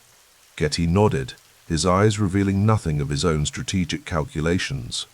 The Seven Sisters will always have political advantages. Our edge must be in efficiency and responsiveness. Later that evening, alone in his study, Getty reviewed maps of Middle Eastern oil fields, potential opportunities that the majors had explored but not fully developed. The end of war would bring new possibilities, new territories. While economists worried about a return to depression conditions, Getty sensed that peace would bring unprecedented growth and demand. As the war in Europe reached its conclusion in spring 1945, Getty stood once again at his office window, watching the industrial landscape of Los Angeles. The years of conflict had transformed America from isolation to global engagement. For Getty Oil, the period had brought both consolidation and valuable lessons, particularly the costly education of the Spartan aircraft venture. His telephone rang, and Getty answered it with characteristic efficiency. "Mr. Getty," his secretary said, "Mr. Bramlett is here with the quarterly statements." "Send him in," Getty replied, turning from the window. Bramlett entered with his customary leather portfolio. "The final war year has been profitable," he noted, laying out the statements. "Though the Spartan situation remains problematic." Getty nodded, accepting the reports. "Some lessons come at higher cost than others, Norris. The important thing is to learn them well." As they reviewed the company's position, Getty's mind was already moving beyond the present numbers, beyond the immediate future. The coming peace would bring its own challenges and opportunities. The Seven Sisters would leverage their wartime relationships with Washington. Getty would rely on operational discipline and strategic patience. "What are your thoughts on Saudi Arabia?" Getty asked suddenly. Bramlett looked up, surprised by the apparent non sequitur. "Saudi Arabia? I'm afraid I haven't studied their oil situation in detail." Getty nodded, his expression revealing nothing. "Perhaps you should. The post-war world will redraw the map of energy production.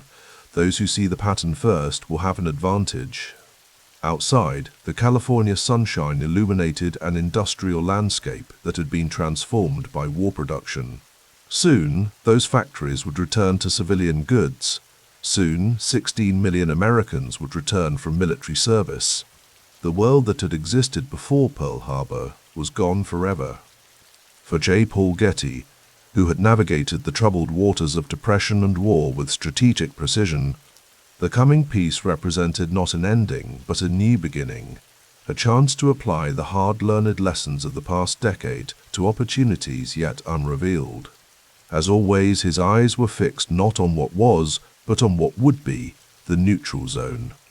The black Mercedes slid through night-soaked London streets, raindrops gathering like small diamonds on its polished hood. Inside, J. Paul Getty watched buildings blur past the window, his mind thousands of miles away in the scorched landscapes of Arabia. It was late autumn 1951, and he had retreated to England not in defeat, but in calculation. The vehicle approached Sutton Place, the Tudor manor house that he had recently acquired.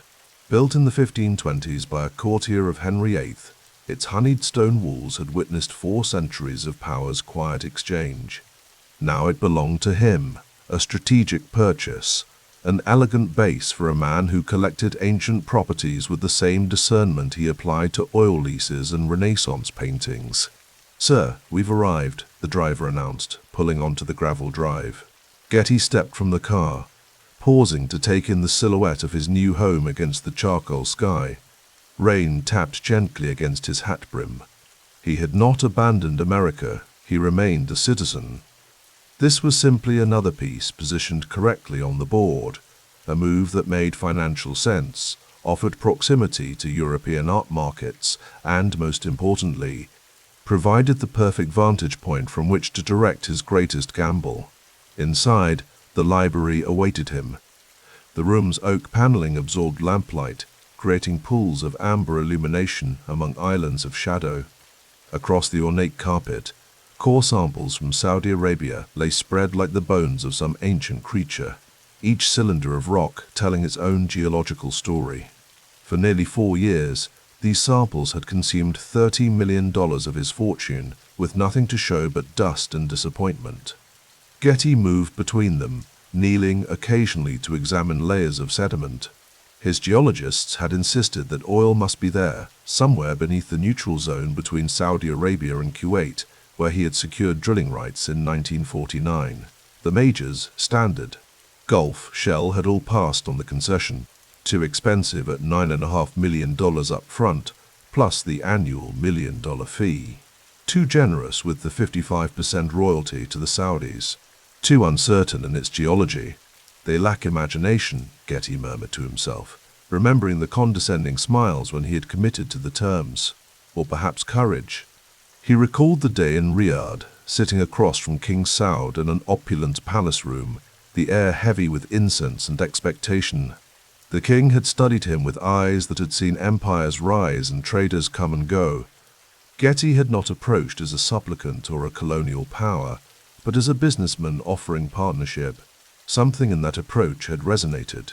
"Mr. Getty," the palace interpreter had translated, "His Majesty asks why you seek what others have declined."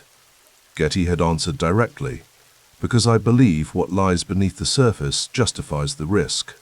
And because where others see excessive terms, I see the foundation of a relationship that will benefit both our interests for decades." The memory dissolved as his butler entered the library, silver tray in hand. "Your evening coffee, sir, and Mr. Wilson has arrived from New York. He's waiting in the study." Getty nodded. Harold Wilson was his chief financial officer, a man who had spent the past month trying to convince him to cut his losses in Saudi Arabia.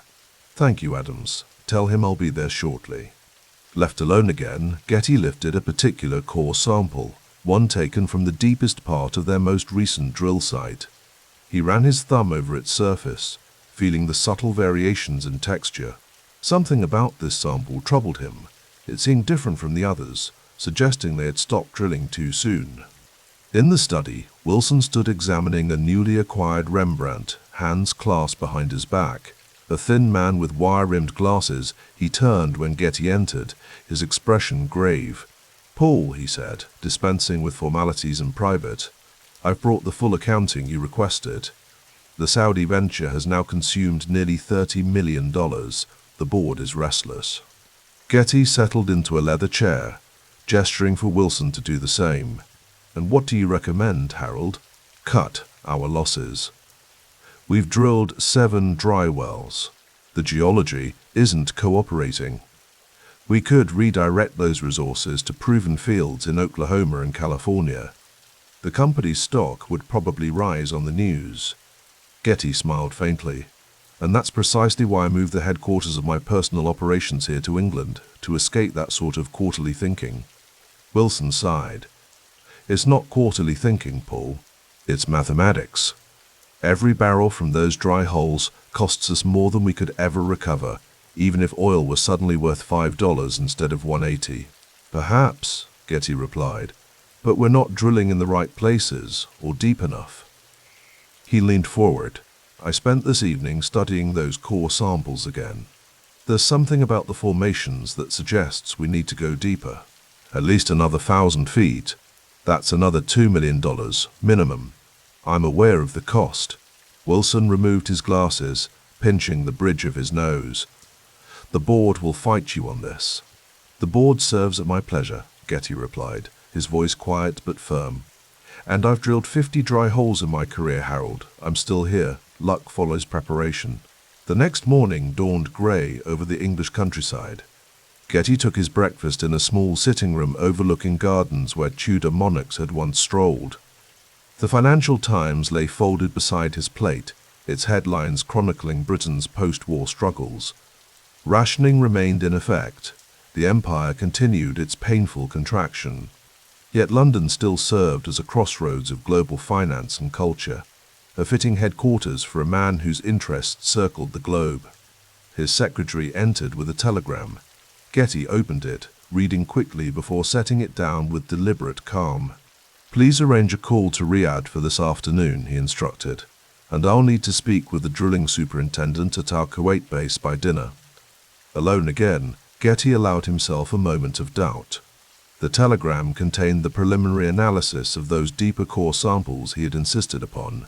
The results were inconclusive, neither confirming nor denying his instincts about what might lie beneath the additional 1,000 feet of rock. Later that day, Getty stood before a wall map in his office, tracing the borders of the neutral zone with his finger. The 2,000 square mile strip of desert had been created in 1922 to resolve territorial disputes between Kuwait and Saudi Arabia. Now it represented his most significant wager, a bet not just on geology, but on the future of global energy politics. His telephone rang. "Mr. Getty, I have Riyadh on the line."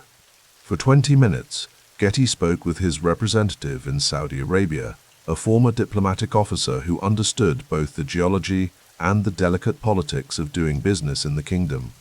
The man's Arabic was flawless, his relationships with the royal family carefully cultivated. "The minister inquired again about our timeline," the representative explained. "I believe they're concerned about the lack of production after nearly 4 years. "Tell them we're recommitting," Getty replied. "We're going deeper. I need you to convey our absolute confidence that this is the right course." "Of course, sir, though confidence alone won't persuade them forever." "It won't need to. We'll have results within 6 months." After hanging up, Getty returned to the library, where the core samples remained arranged across the floor. He knelt beside them, examining each one again with a geologist's loupe. The room's quiet was broken only by the ticking of a 17th century grandfather clock and the occasional rustle as he moved between samples. "Sir," his secretary interrupted from the doorway, "Mr. Lansdale has arrived from California." Thomas Lansdale, Getty's chief geologist, entered looking travel-worn, his suit rumpled from the transatlantic flight. He stopped short, taking in the scene of his employer kneeling among rock samples like a priest before relics. "You've been reviewing the cores," he observed unnecessarily. "Yes, and I've ordered the team to drill deeper at Site 9. Lansdale's expression tightened. "With respect, Mr. Getty, I'm not convinced that's the right move. The formations at that depth suggest." "I know what they suggest, Thomas, but there's something about these samples." Getty held up one of the cylinders. "The inclination of these strata, combined with what we found at Sites 3 and 6, I believe we stopped short." Lansdale studied him for a moment. "This is a significant additional investment." "Unaware. The odds are not favorable." "They never are in our business," Getty replied, rising to his full height. "That's why the rewards are so substantial when we're right." The geologist nodded slowly, professional respect winning out over objection. "I'll coordinate with the drilling team." That night, after Lansdale had departed for Kuwait, Getty sat alone in his library, a glass of whiskey untouched beside him. Rain lashed against leaded glass windows, and wind moaned through ancient eaves. He had dismissed his staff for the evening, preferring solitude as he confronted the enormity of his wager. The arithmetic was stark. If the deeper drilling failed, he would have sunk over $30 million into barren sand. The concession payments would continue, $1 million a year for the next 6 decades unless he surrendered the rights. The press would have a field day. The majors would smirk behind closed doors. Yet if he succeeded, the economics were equally dramatic. At current prices, around $1.80 per barrel, and with production costs of perhaps 15 cents plus royalties of 30 cents, each barrel would net approximately $1.35. Multiply that by potential daily production of thousands of barrels across a 60-year concession, and the numbers became staggering. Getty picked up a fountain pen and began calculating on a leather-bound notepad, running different production scenarios. Under even conservative estimates, success would transform Getty Oil from a significant independent into a major player with its own tanker fleet, refineries, and marketing networks, true vertical integration. The next 6 months passed in a blur of transatlantic flights, terse cables, and mounting tension. Getty divided his time between Sutton Place, where he continued building his art collection, and brief strategic appearances in New York, California, and the Middle East. The board grew increasingly restive. Several members quietly suggested it was time to cut losses. Getty held firm. In meetings, he would repeat his mantra, "Luck follows preparation." In private, he sometimes wondered if he was about to join the pantheon of oil men who had bet everything on a geological hunch and lost. Then came March 1953. Getty was hosting a small dinner party at Sutton Place, a British diplomat, 2 art dealers, and a representative from Christie's auction house. The evening had progressed pleasantly through several courses when his butler approached with a telegram on a silver salver. "From Kuwait, sir," marked urgently. Getty excused himself and stepped into the hallway, opening the envelope with steady fingers that betrayed nothing of the tension coiled within him. The message was brief. "Struck at 7,500 feet, stop. Initial flow tests exceed all projections. Stop. Congratulations. Stop." He read it twice, then folded it carefully into his pocket. When he returned to the dining room, he gave no indication that anything had changed. The conversation continued about a recently discovered Titian that might soon come to market. Only later that night, alone in his study, did Getty allow himself a rare smile. He poured a measure of 30-year-old scotch and raised it in a silent toast to risk, to preparation, and yes, to luck. Within weeks, news of the strike transformed Getty's standing in the oil world. What had been viewed as reckless became visionary. What had seemed like obstinacy was now recognized as persistence. The Saudi-Kuwait neutral zone began producing at rates that exceeded even Getty's most optimistic projections. In the financial centers of New York and London, analysts recalculated Getty Oil's value. The company's stock price rose steadily as the extent of the discovery became clear. Getty's personal wealth, already substantial, grew exponentially. By late summer of 1953, Getty stood on the deck of a newly commissioned oil tanker bearing his name. The massive vessel would transport crude from the Persian Gulf to refineries in Europe and America. It represented the next phase of his strategy, controlling not just production but transportation, refining, and eventually retail distribution. As the ship's engines thrummed beneath his feet, Getty gazed out at the horizon where azure water met cloudless sky. The gamble that had nearly broken him had instead remade him. The deal that the majors had rejected as too expensive, too generous to the Saudis, and too geologically uncertain had proven to be the cornerstone of an empire. Later, in a speech to independent oil producers, Getty would frame his approach in terms they understood. The good Lord didn't see fit to put oil and gas only where there are democratic regimes, friendly to the United States. Sometimes we have to operate in places where, all things considered, one would not normally choose to go. But we go where the business is. What he didn't say, what he kept private as he moved between his English manor house and his growing global interests, was that the greatest satisfaction came not from the money itself, but from the vindication of a vision that others had failed to grasp.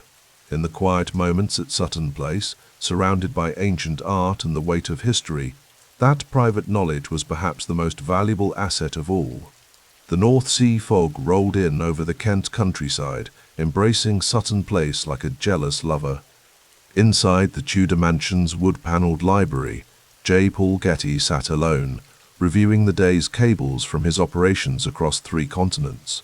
The grandfather clock in the corner struck midnight, its resonant chimes echoing through the emptiness of the 72-room estate.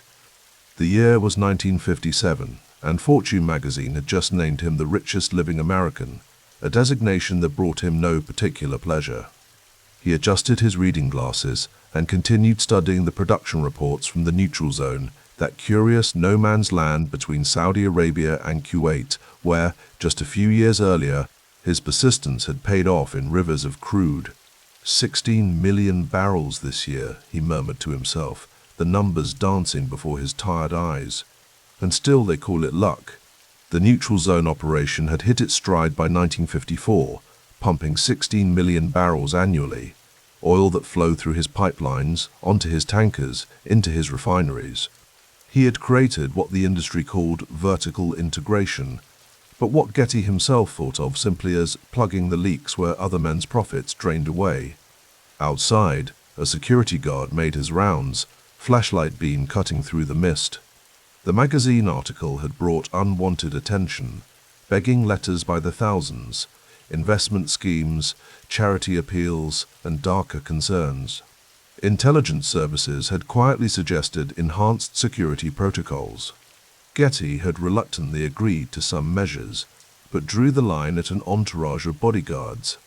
A man who had spent his life pursuing privacy wasn't about to surrender it now. He rose from his desk, stretching his back. At 65, he still maintained the lean physique of a much younger man. His suit, conservative in cut and showing signs of wear at the cuffs, hung from shoulders accustomed to bearing weight. It was a perfectly serviceable garment, replacing it simply because fashion dictated seemed the height of wastefulness to Getty. The telephone rang. He glanced at his watch, 3 p.m. in California, where most of Getty Oil's operations were headquartered. "Getty here," he answered, his voice carrying the faint remains of an American accent softened by years in Europe. "Mr. Getty, it's Harold Williams in Los Angeles. The board papers for the merger are ready for your signature." Getty allowed himself a small smile. The 1956 consolidation of his scattered holdings into Getty Oil represented the culmination of decades of patient acquisition. The new entity controlled everything from wellhead to gas pump, a cathedral of capitalism constructed one brick at a time. "Send them over on the next flight," Getty instructed.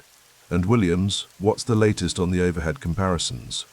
"We're operating at 43% of Standard Oil's corporate overhead, sir. 37% of Shell's." "Not good enough. Find another 5% by quarter's end." After hanging up, Getty moved to the window. The famous Tudor estate had been his home since 1951, but he still sometimes felt like a visitor. The art collection, growing each year with carefully selected paintings and antiquities, gave him more satisfaction than the mansion itself. The Rembrandts, Titians, and Roman marbles were not mere possessions, but portals to civilizations that had endured while empires crumbled. In the morning, his driver would take him to London Airport, where he would board a commercial flight to Rome, economy class as usual. His executives never understood this habit, assuming it was merely another expression of his legendary frugality. They didn't comprehend that Getty found first-class travel ostentatious and unnecessary. The extra legroom and champagne didn't get you to your destination any faster. The same principle guided his corporate philosophy. Getty Oil operated from modest offices, not gleaming headquarters. Executives worked in functional spaces, not corner suites. Every dollar saved on overhead was another dollar working in the ground, where money multiplied. Dawn broke over Surrey as Getty finally retired to his bedroom. On the nightstand sat books on Arabic grammar and Renaissance art, his current studies. He had been teaching himself Arabic for months, determined to read the inscriptions on ancient artifacts in his collection without translators. Knowledge, he believed, was the only reliable foundation for wealth. Markets fluctuated, politics shifted, but understanding endured. 3 days later, Getty sat in a Roman hotel suite, reviewing the consolidated financial statements of the newly merged Getty Oil. The creation of this unified entity in 1956 had been his masterpiece wells in the Middle East, tankers crossing oceans, refineries in Europe and America, service stations on highways across the United States. The vertical integration was complete, each division feeding the next, margins captured at every stage. A knock at the door interrupted his concentration. "Come," he called. His assistant entered with the afternoon newspapers. "The Italian press picked up the fortune story, sir. Front page of I1 Messaggero." Getty accepted the paper without comment. The headline screamed, "Second Pio Ricco Americano a Roma, the richest American in Rome."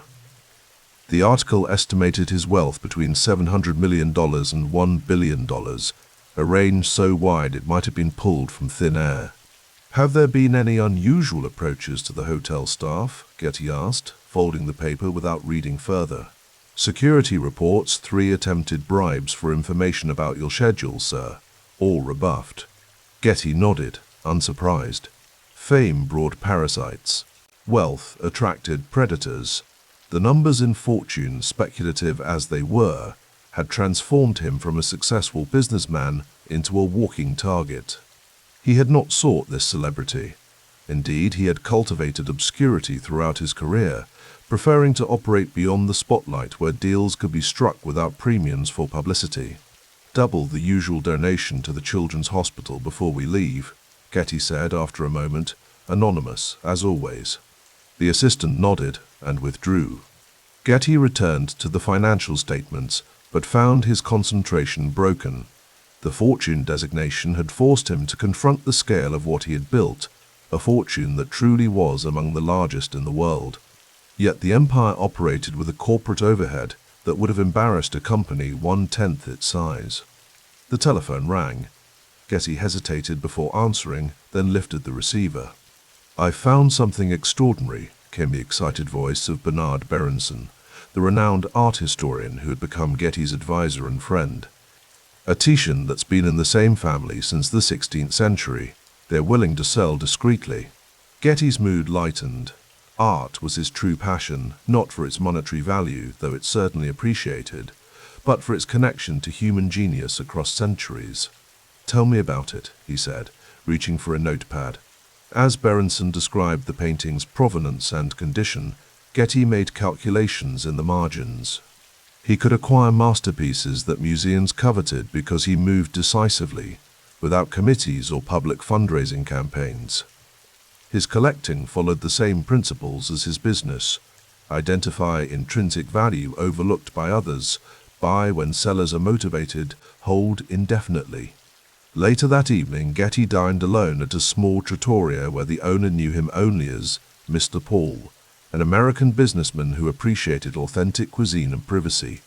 He wore the same suit he'd been wearing for 3 days, his only concession to wealth, the solid gold watch that had been his father's.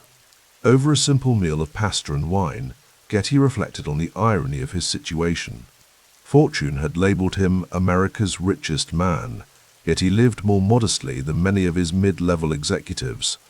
He flew commercial airlines, often in economy. He drove ordinary cars until they wore out. He worked from hotel rooms instead of maintaining expensive offices around the world. This wasn't miserliness, as the press liked to suggest, but the application of principles that had built his fortune. Capital should be productive, not decorative. Efficiency was a virtue, not merely a business strategy. The waiter approached with the telephone. "Chiamata per lei, Signor Paul." It was his son, George, from Los Angeles. "Father," the executor of the Lansdowne estate called. "They're selling the entire collection. There's a Rembrandt self-portrait that would complement what you already have." Getty listened carefully as George outlined the details. The Lansdowne collection represented old money in distress, the ideal buying opportunity. "Make an offer 20% below what they're asking," Getty instructed. "Let them counter. Don't close until I return. And George, don't mention my name until the papers are ready." After dinner, Getty walked back to his hotel, nodding to the plainclothes security man who followed at a discreet distance, another unwelcome necessity since the Fortune article. The streets of Rome were alive with the prosperity of the late 1950s. The Italian economic miracle was in full swing. Vespas and Fiats crowded narrow streets where donkey carts had traveled just a decade earlier. The world was changing rapidly. Getty could feel America's center of gravity shifting from the industrial Northeast to the Sun Belt, from manufacturing to services. The interstate highway system Eisenhower had championed was reshaping the landscape, creating demand for gasoline and opportunity for companies like Getty Oil. Yet he remained cautious. Getty had survived the Depression by having cash when others needed it desperately. He had built his fortune by buying when others sold in panic. The late 1950s boom concerned him too much optimism, too much credit, too little memory of harder times. Back in his suite, Getty opened his well-worn copy of Thucydides' History of the Peloponnesian War, reading the ancient Greek text slowly, consulting his notes when necessary. The lamp burned late as he lost himself in accounts of Athenian politics and war strategies, 2 millennia old, finding in them insights more valuable than any contemporary business theory. By 1958, Getty's routine at Sutton Place had settled into comfortable patterns. Mornings began with an English breakfast, and careful reading of financial papers from London, New York, and the major European capitals. Then came cables and telephone calls to operations worldwide, followed by afternoons with his art collection or studying in his library. The Tudor mansion had become Getty's fortress, a place where he controlled access and maintained his privacy despite growing public curiosity. He received few visitors and entertained rarely, preferring the company of books, art, and selected companions who shared his intellectual interests. On a crisp autumn morning, Getty sat in the library with Dr. Hassan al-Farsi, a Saudi antiquities expert who had traveled to England to consult on Getty's growing collection of Middle Eastern artifacts. "Your progress in Arabic is impressive, Mr. Getty," al-Farsi observed as Getty translated an inscription on a bronze vessel. "Few Westerners of your generation take the trouble." Getty smiled slightly. Language is the key to understanding culture, and understanding cultures is essential to business. Besides, I find it satisfying to read these pieces without intermediaries. Al-Farsi nodded. The inscription mentions Harun al-Rashid, the Caliph from the Arabian Nights tales. Did you know he sent a water clock to Charlemagne as a gift? Even then, East and West were connected through trade. "Trade endures while empires fall," Getty replied, a favorite maxim. The telephone interrupted their discussion. Getty excused himself and walked to his desk. "It's Roberts from New York," his secretary announced, about the tanker fleet expansion. Getty took the call, immediately focusing on the details of his maritime operations. The tanker fleet had become a crucial link in his vertically integrated oil company, allowing him to transport crude from the Middle East to refineries in Europe and America without paying premiums to other carriers. The Scandinavian yards won 30% more than the Japanese for the same specifications, Roberts reported, but the delivery time is 6 months shorter. "Go with the Japanese," Getty decided after brief consideration. "The carrying cost of the delay is less than the premium." And Roberts, "Make sure they understand we expect the same quality as the last order." After finishing the call, Getty returned to al-Farsi, who was examining a Roman oil lamp with interest. "Even the Romans understood oil's value," the Saudi scholar remarked, "though they used it primarily for light, not energy." "The fundamentals haven't changed," Getty observed. "Control the resource, control its movement, control its transformation, and you control its value. The Romans did it with olive oil. We do it with petroleum." Later that day, Getty's personal secretary brought in a large stack of mail, the daily influx of requests, proposals, and appeals that had swelled dramatically since the fortune designation. Most would receive polite but firm rejections. Getty had learned long ago that giving to individuals, however deserving, created endless obligations and expectations. His philanthropy operated on a different scale, focused on institutions that would outlast him, particularly in the arts. "Sir, there's another letter from that reporter at Time magazine," the secretary noted. "They want to do a feature on your art collection." Getty considered briefly. "Tell him the collection is private. When the museum opens, they can have their story." The J. Paul Getty Museum Trust, established in 1953, was Getty's answer to the question that haunted wealthy men: what happens after? The trust would eventually house his collection in a purpose-built museum in California, ensuring the art would be preserved and shared with the public. It represented Getty's most personal legacy, not the oil wells or corporate empire, but the cultural treasures he had spent decades gathering. The secretary hesitated before leaving. "There's also a letter from Mr. Ronald Getty, marked personal." Getty's expression didn't change, but he reached for the envelope with slightly greater urgency. His relationships with his 5 sons had always been complicated, marked by expectations, disappointments, and the inevitable tension of growing up in the shadow of exceptional wealth and achievement. He read the letter carefully, then placed it in a drawer without comment. Whatever Ronald had written would remain between father and son. The rest of the afternoon passed in reviewing reports on Getty Oil's financial performance. The consolidated company, created in 1956, was proving the wisdom of vertical integration. Earnings were growing steadily, even as competitors struggled with market fluctuations. By controlling every step from extraction to retail, Getty insulated his operations from the volatility that plagued less integrated firms. As evening approached, Getty changed into a dinner jacket and prepared to attend a small gathering at the American ambassador's residence. Despite his preference for solitude, Getty maintained select social connections, particularly with those who shared his interest in art and antiquities or occupied positions useful to his global business interests.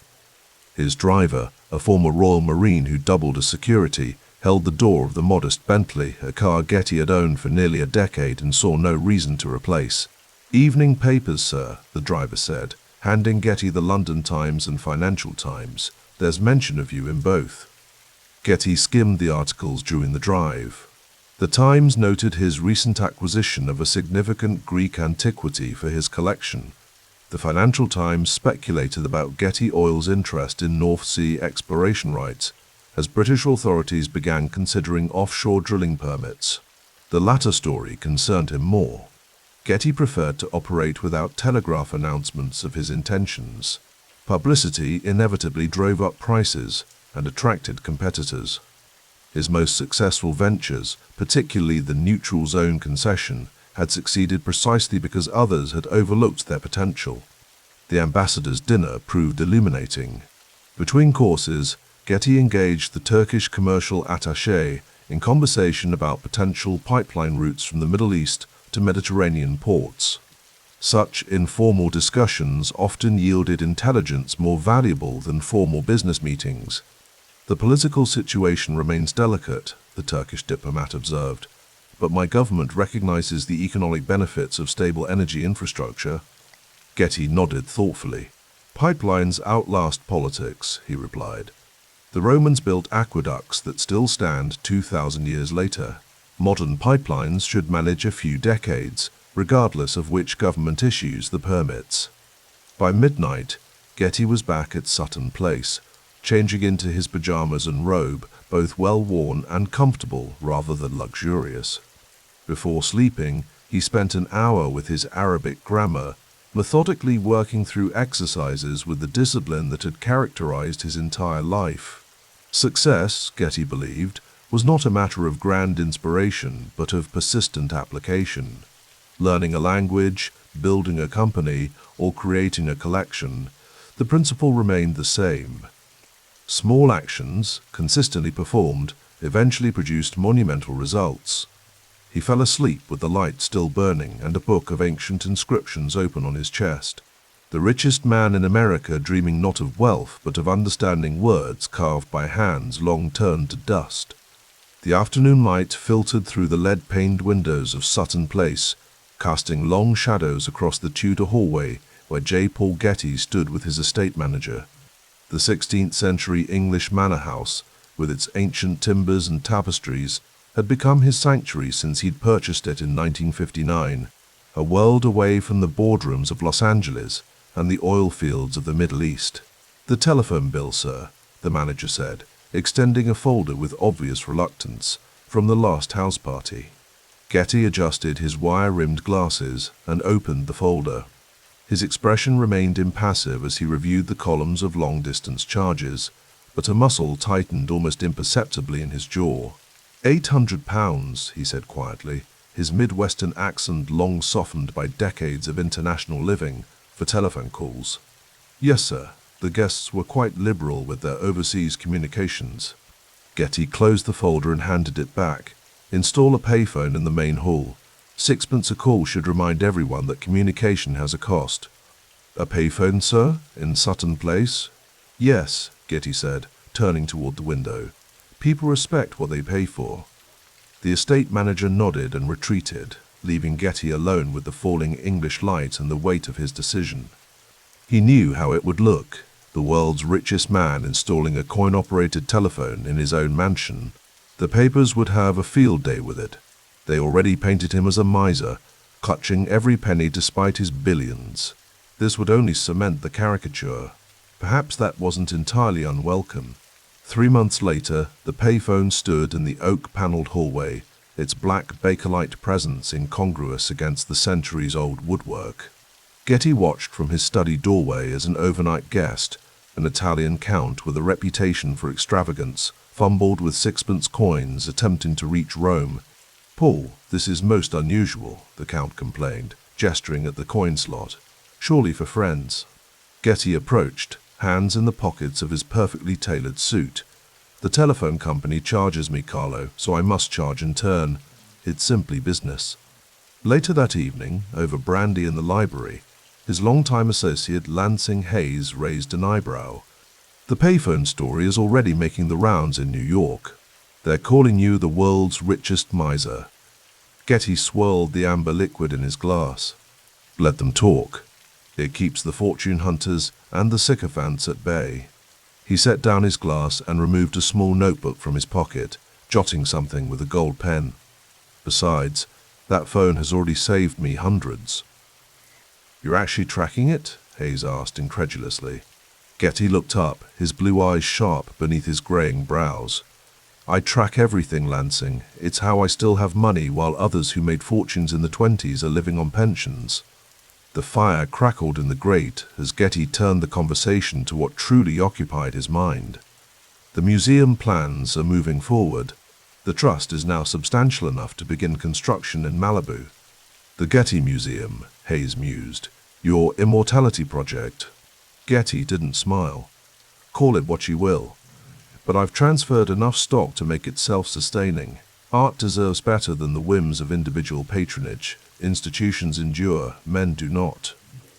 By 1967, Getty stood on the hillside overlooking the Pacific Ocean, watching as workers put the finishing touches on the museum building, a meticulous recreation of the Villa dei Papiri in Herculaneum, buried by Vesuvius in 79 AD. The California sun beat down on the marble columns and reflecting pools, a world away from the grey English countryside of Sutton Place. "It's remarkable," said his curator, Burton Frederickson, standing beside him. "The Roman villa reborn in Malibu. The villa was destroyed, yet we know it existed," Getty said, squinting against the sunlight.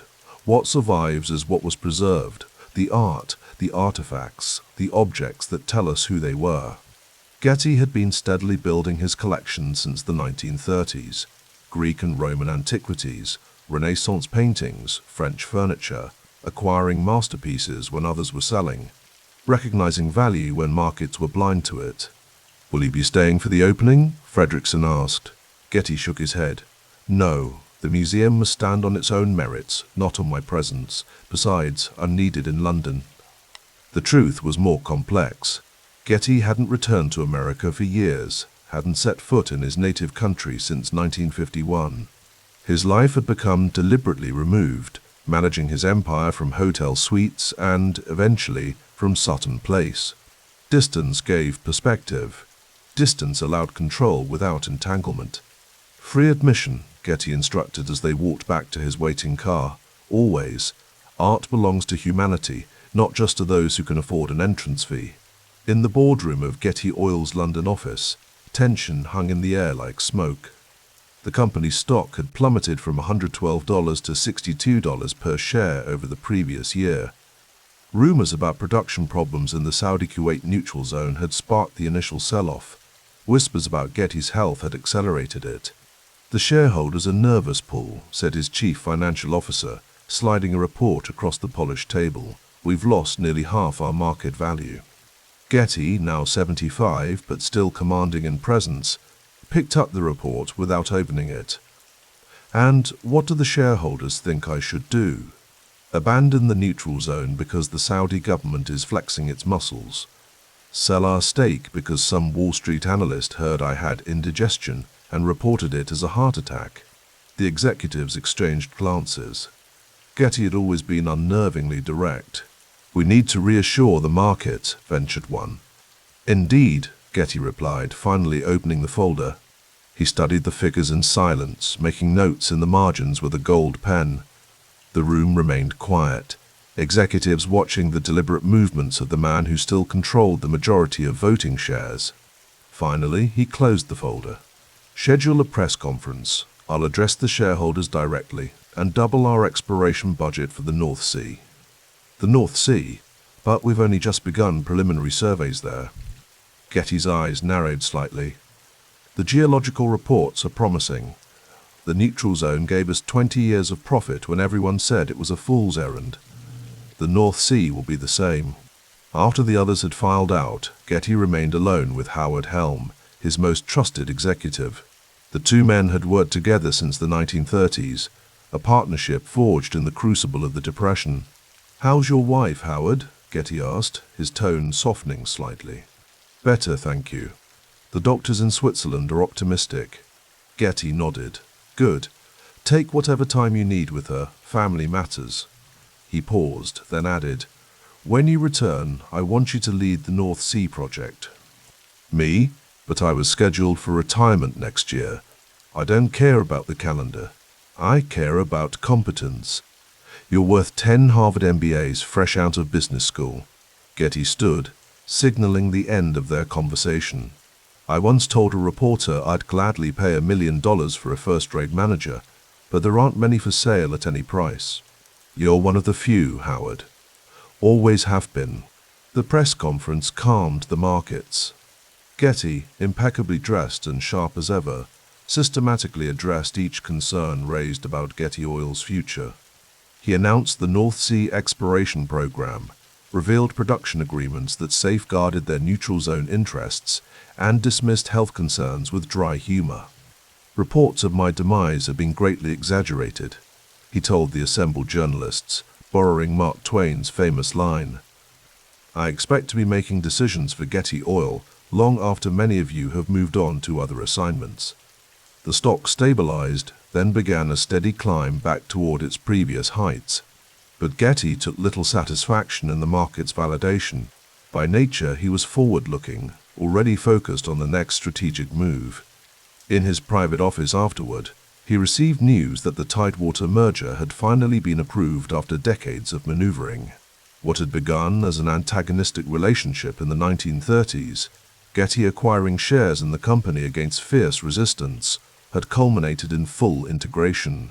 It represented the completion of a vertical strategy he had pursued relentlessly, controlling every step from wellhead to gas pump. "Congratulations, Paul," said his legal counsel, offering a rare toast with fine scotch. "Tidewater is finally yours." Getty accepted the glass but barely sipped it. It was never about possession, it was about efficiency. We were wasting resources fighting each other that could have been deployed together. Still, 30 years is a long chess game. Getty allowed himself a small smile. Business is chess, not checkers. Most people can't see beyond their next move. Later that week, an interviewer from the BBC arrived at Sutton Place for a rare television appearance. Getty generally avoided publicity, but he had agreed to this interview to address the growing criticisms of Getty Oil's operations in the Middle East. With rising tensions following the Six-Day War in 1967, Western business interests in the region faced increased scrutiny. The interview took place in Getty's library, walls lined with rare first editions and antiquarian books. The camera crew had been instructed to avoid filming the coin-operated telephone in the hallway. "Mr. Getty," the interviewer began after the preliminaries, "many have criticized your company for dealing with authoritarian regimes in the Middle East. How do you respond?" Getty sat perfectly still, his posture as disciplined as his business practices. "I pay royalties to the legal owners of the land from which we extract oil. I don't appoint governments or determine political systems. If I refuse to do business with any nation whose politics someone found objectionable, Getty Oil would operate nowhere, including the United States. But surely there's a moral dimension to where one chooses to invest. There's a moral dimension to providing energy that heats homes, powers hospitals, and fuels economic growth," Getty countered. "There's a moral dimension to employing thousands and creating wealth that supports families. Business isn't politics, it's practical. We build bridges while politicians build walls." The interviewer pressed further. "Your museum project suggests you care deeply about cultural heritage. Doesn't that concern extend to human rights?" Getty's expression remained impassive, but those who knew him well would have detected the slight tightening around his eyes that signaled annoyance. My museum preserves the achievements of civilizations across millennia, many of which would fail your modern political litmus test. History judges societies by what they create, not by how perfectly they conform to ideologies that didn't exist when they flourished. He leaned forward slightly. The Getty Museum will outlast current political fashions, just as Roman art outlasted Rome. The following spring, Getty walked alone through the gardens of Sutton Place, the English countryside erupting in its annual riot of green. At 76, he moved more slowly than in years past, but his mind remained as active as ever, constantly calculating, evaluating, planning. The museum in Malibu had been open for nearly a year now, receiving visitors who marveled at the collections without necessarily knowing the man behind them. That was by design. Getty understood that true legacy wasn't about having one's name repeated, but about creating something that would remain valuable when the name had lost its meaning. His secretary approached across the lawn, carrying a leather portfolio, the quarterly reports, Mr. Getty, and a letter from the museum's board. Getty accepted them with a nod and continued his walk, reading as he moved beneath ancient oaks. The museum was operating efficiently, visitor numbers exceeding projections. The trust's finances were solid, the endowment growing.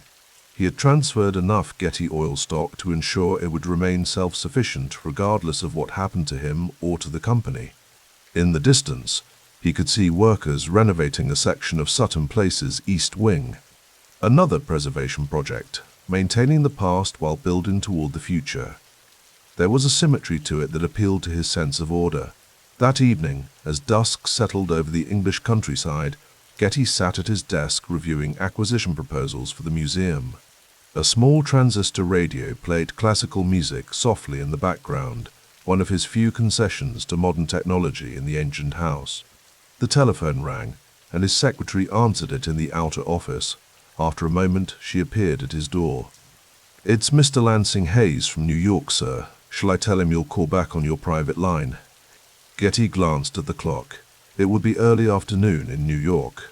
"No, I'll take it now," he said, reaching for the receiver on his desk. This line didn't require coins. "Lansing," he said. "What news from America?" As he listened to his old associate detail the latest business developments, Getty gazed out the window at the gathering darkness. The world was changing rapidly outside, the counterculture in full bloom, Vietnam escalating, civil rights marches and urban unrest reshaping American society. But here at Sutton Place, surrounded by art that had survived centuries of human turbulence, he maintained his distance and his perspective. The coin-operated telephone in the hallway had become famous, a symbol of his supposed miserliness. Few understood that the true fortune was being quietly channeled into something more lasting than luxury or indulgence, a cultural institution that would outlive its founder by centuries, preserving beauty when the name Getty had become a historical footnote. In the mansion's grand hallway, the payphone stood as a reminder that everything has its price. But in the growing museum on a Pacific hillside, Getty was creating something beyond price, a legacy that couldn't be measured in dollars or oil barrels. But in civilization, it would help preserve long after the last Getty well ran dry. The telephone rang at 5:30 a.m. The sound cut through the silence of Sutton Place, an elegant Tudor manor nestled in the English countryside. J. Paul Getty reached for the receiver with practiced efficiency, as he did every morning at this hour. The year was 1973, and though the world changed rapidly beyond his estate's boundaries, Getty's routine remained inviolable. "Getty," he answered, his voice clear despite his 81 years. On the other end was his chief financial officer in Los Angeles, reporting the latest quarterly figures. Getty Oil had reached unprecedented heights. $3.2 billion in revenue, nearly $800 million in profit. Production exceeding 140 million barrels annually, and a workforce of 14,000 spread across the globe. The OPEC situation, Getty asked, referring to the oil embargo that had thrown world markets into chaos. "Crude prices quadrupled overnight, sir, gas lines forming in American cities. But for us." A windfall, Getty finished the thought. and political headaches to match. After the call, Getty rose from his bed, dressed methodically in a tailored suit, and made his way to the breakfast room where a simple meal awaited: half a grapefruit, dry toast, black coffee. The old man ate sparingly, had for decades. No alcohol, no cigarettes. Discipline was the silent partner to his fortune. The morning was devoted to correspondence, letters and cables from around the world, decisions that would ripple through the corporate empire he'd built from a single wildcatter's gamble in Oklahoma nearly 60 years earlier. The afternoon would see him studying acquisitions for his art collection, perhaps walking the grounds with his German shepherds, then reading Greek and Latin translations in the evening by the fire. He was surrounded by treasures, Renaissance paintings, Roman antiquities, French furniture, yet lived a life of Spartan simplicity. The infamous payphone in the hallway stood as a testament to his notorious frugality. Guests used it at 4 pence per call, a detail that the press had transformed into legend. The tranquility of Sutton Place stood in stark contrast to the crisis unfolding across Europe. In Rome that July, chaos erupted in the Getty family orbit. His 16-year-old grandson, John Paul Getty III, with his long hair and countercultural leanings, had vanished from the streets of Rome. Days later, a ransom note arrived demanding $17 million for the boy's safe return. When the news reached Sutton Place, Getty's response was cold calculation rather than familial panic. "I have 14 grandchildren," he told reporters who managed to reach him by phone. "If I pay 1 penny of ransom, I'll have 14 kidnapped grandchildren." Behind closed doors, his analysis was more complex. Getty suspected a hoax, perhaps orchestrated by his estranged son and the boy himself, a scheme to extract money from the family patriarch. Or worse, a genuine kidnapping that, if rewarded, would only finance further criminal enterprises. Months passed, negotiations stalled, the kidnappers grew impatient. In November, an envelope arrived at the offices of the Italian newspaper Y1 Messaggero. Inside was a human ear and a lock of reddish hair. A note accompanied the grisly package: "This is Paul's ear. If we don't get some money within 10 days, then the other ear will arrive." In other words, he will arrive in little pieces. When confronted with this evidence, Getty finally relented. Partially. He agreed to pay $2.2 million, the maximum amount that was tax-deductible under Italian law. For the remainder needed to reach the kidnappers' reduced demand, he loaned the additional funds to his son at 4% interest, insisting on a formal repayment schedule. On a cold December night, the boy was released on an abandoned highway in southern Italy. The ordeal had lasted 5 months. The grandson had been found alive but forever marked, physically by the loss of his ear, psychologically by the trauma, and emotionally by the knowledge that his grandfather had haggled over his life as if negotiating an oil lease. The family fracture deepened into a chasm that would never heal. Getty offered no apology. In his view, principles could not bend to sentiment, even when family hung in the balance. "The Getty name is both blessing and curse," he remarked to his personal secretary one evening as they reviewed press clippings about the kidnapping. "They wanted the boy because of me. They would have taken more of them had I simply paid." In 1974, as the kidnapping faded from headlines but not from family memory, Getty turned his attention to a different legacy. The Getty Villa in Malibu, a meticulous recreation of the Villa dei Papiri in Herculaneum, was completed and ready for its public opening.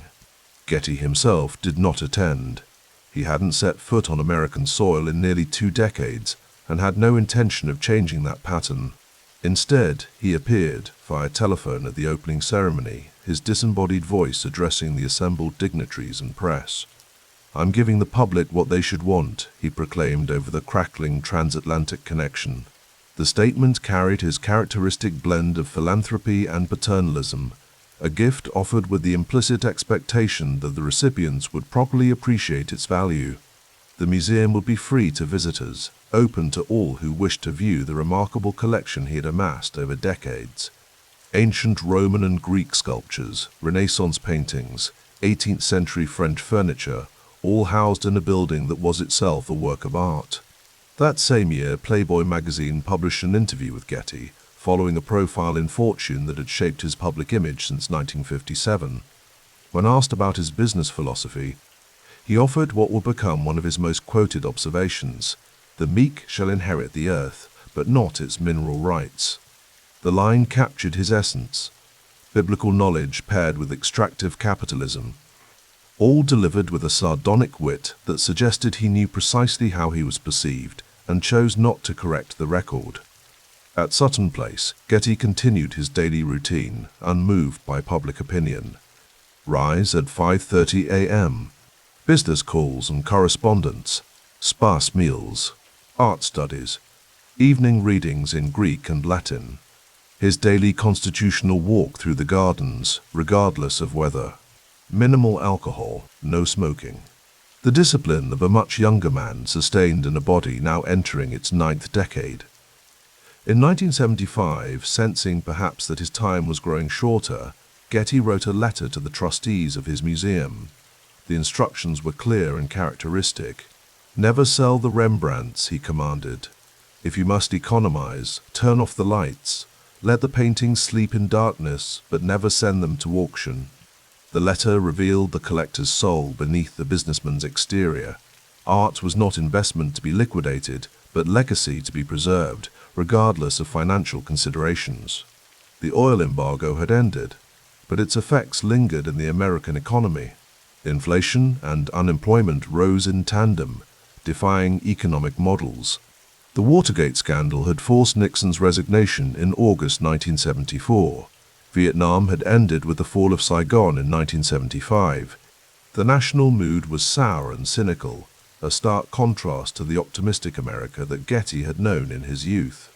Through it all, Getty Oil had thrived, buoyed by the quadrupled price of crude despite the political headwinds of windfall profit taxes and environmental scrutiny.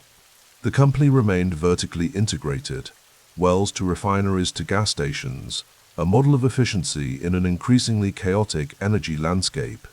In early 1976, Getty's health began to falter. His heart, which had pumped steadily through 8 decades of deal-making and acquisition, was growing weaker.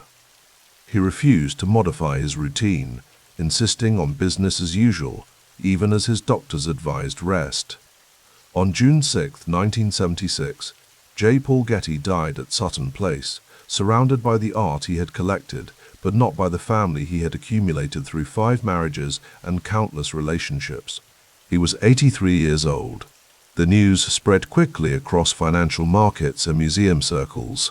The death of the richest man in the world, a title he had held uncomfortably for decades, marked the end of an era in American capitalism. Estimates of his fortune varied wildly, from $2 billion to $4 billion, the uncertainty reflecting the complex web of trusts, foundations, and private holdings he had established over decades.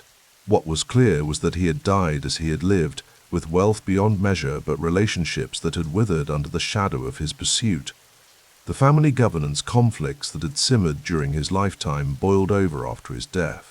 Trustees, children, grandchildren, ex-wives, all with claims, all with grievances, all with stories about the man who had created the fortune but failed to create family harmony. In his final instructions to the museum trustees, Getty had written, "Art is to be shared, not hoarded." It was perhaps the clearest statement of a philosophy that he had applied unevenly across his life, generous with cultural institutions, parsimonious with emotional connections, strategic with financial resources. As evening fell on Sutton Place the day after his death, the house settled into an unfamiliar quiet. The 5:30 a.m. telephone call would not come the next morning. The payphone in the hall stood silent. The German shepherds wandered the grounds, searching for their master. In the library, a volume of Marcus Aurelius lay open to a passage Getty had marked. "The happiness of your life depends upon the quality of your thoughts." Beside it, the latest quarterly reports from Getty Oil showed record profits, the business machine he had built continuing its inexorable climb even as its architect departed. Outside, in the manicured gardens of the Tudor estate, twilight gathered. The art collection, accumulated over decades with the precision of a general planning a campaign, rested in its carefully controlled environment, preserved for posterity as Getty had commanded. The light faded. The paintings slept in darkness, and the empire carried on. The morning light cast long shadows across the Getty Center's travertine terraces. From a distance, the complex resembled a modern acropolis, brilliant white stone rising from the Santa Monica Mountains, overlooking Los Angeles and the Pacific beyond. Inside the main gallery, a curator adjusted the lighting on a Rembrandt self-portrait, preparing for another day of visitors who would never know the man whose name adorned every wall. J. Paul Getty had been gone for years now. His body returned to the earth in 1976, but his fortune continued its relentless expansion. The trust he established had grown from approximately $700 million at his death to nearly $8 billion, transforming a private collection into one of the world's wealthiest cultural institutions. The money seemed to whisper his name through marble halls where visitors paid nothing for admission, a policy he had mandated in perpetuity. In the administrative offices, the quarterly investment reports showed another season of growth. The 1984 sale of Getty Oil to Texaco for $10.1 billion had supercharged the endowment, creating a financial engine that powered conservation projects from Cairo to Cusco, research fellowships for scholars around the globe, and acquisitions that continued to elevate the collection's stature. "He built it to last," said Harold Williams, president of the J. Paul Getty Trust, gazing out at the gardens designed by Robert Irwin. "Most fortunes dissipate across generations." Getty understood the mathematics of institutional permanence. Williams had never met the man himself, but had come to know him through the architecture of his legacy. The trust documents, with their precise stipulations and strategic vision, revealed more about Getty than most autobiographies could. He once said that the only safe luxury is the kind that outlasts you, Williams reflected. I believe he meant this place. Across the Pacific Coast Highway, the Getty Villa in Malibu, a replica of the Villa dei Papiri from ancient Herculaneum, continued operations as it had since 1974. But now it was merely one component of an expanding ecosystem that included the Research Institute with its library of nearly 1 million volumes, the Conservation Institute training specialists from dozens of countries, and the monumental Getty Center itself, designed by Richard Meyer and opened in 1997. The contrasts in Getty's legacy were stark.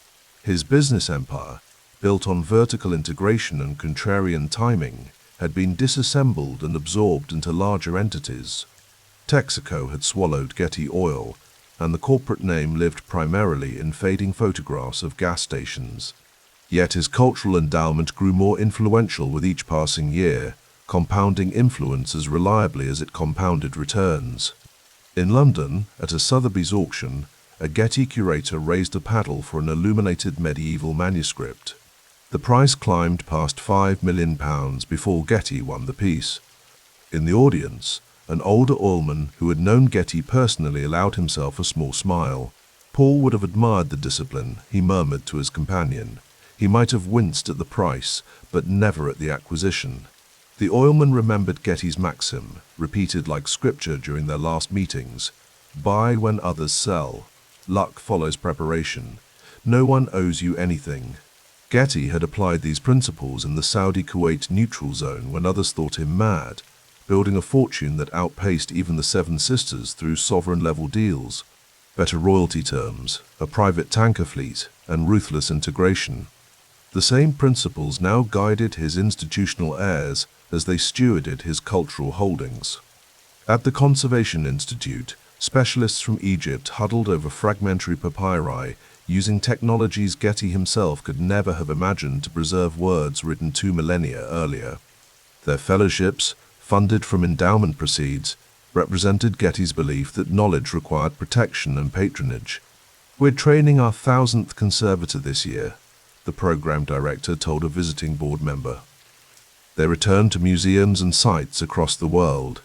"It's a multiplication effect that would have pleased him." The board member nodded. He understood leverage in all its forms. In the Research Institute's climate-controlled vault, A scholar examined Getty's business correspondence from the 1940s, the fateful decade when he wagered everything on Middle Eastern oil. The letters revealed a man of forensic precision, negotiating with sovereign powers as if they were equals, structuring deals so complex they resembled chess problems more than contracts. He had the patience of a geologist, the scholar observed. He thought in decades while everyone else thought in quarters. Outside, schoolchildren streamed from buses into the museum's entrance, passing beneath a quotation etched in stone. Art is to be enjoyed by many, not just a few. The irony wasn't lost on the museum's veterans that Getty, notorious for personal frugality bordering on miserliness, had created one of the world's most accessible collections. The Sutton Place payphone story followed him even in death. How the billionaire had installed coin-operated telephones in his English manor to prevent guests from making long-distance calls at his expense. The tale had calcified into legend, though archivists debated its details and timing. What mattered more was how the anecdote encapsulated his contradictions, extraordinary wealth coupled with extraordinary vigilance against waste. In the Getty Center's restaurant, two art historians discussed his reputational balance sheet over lunch.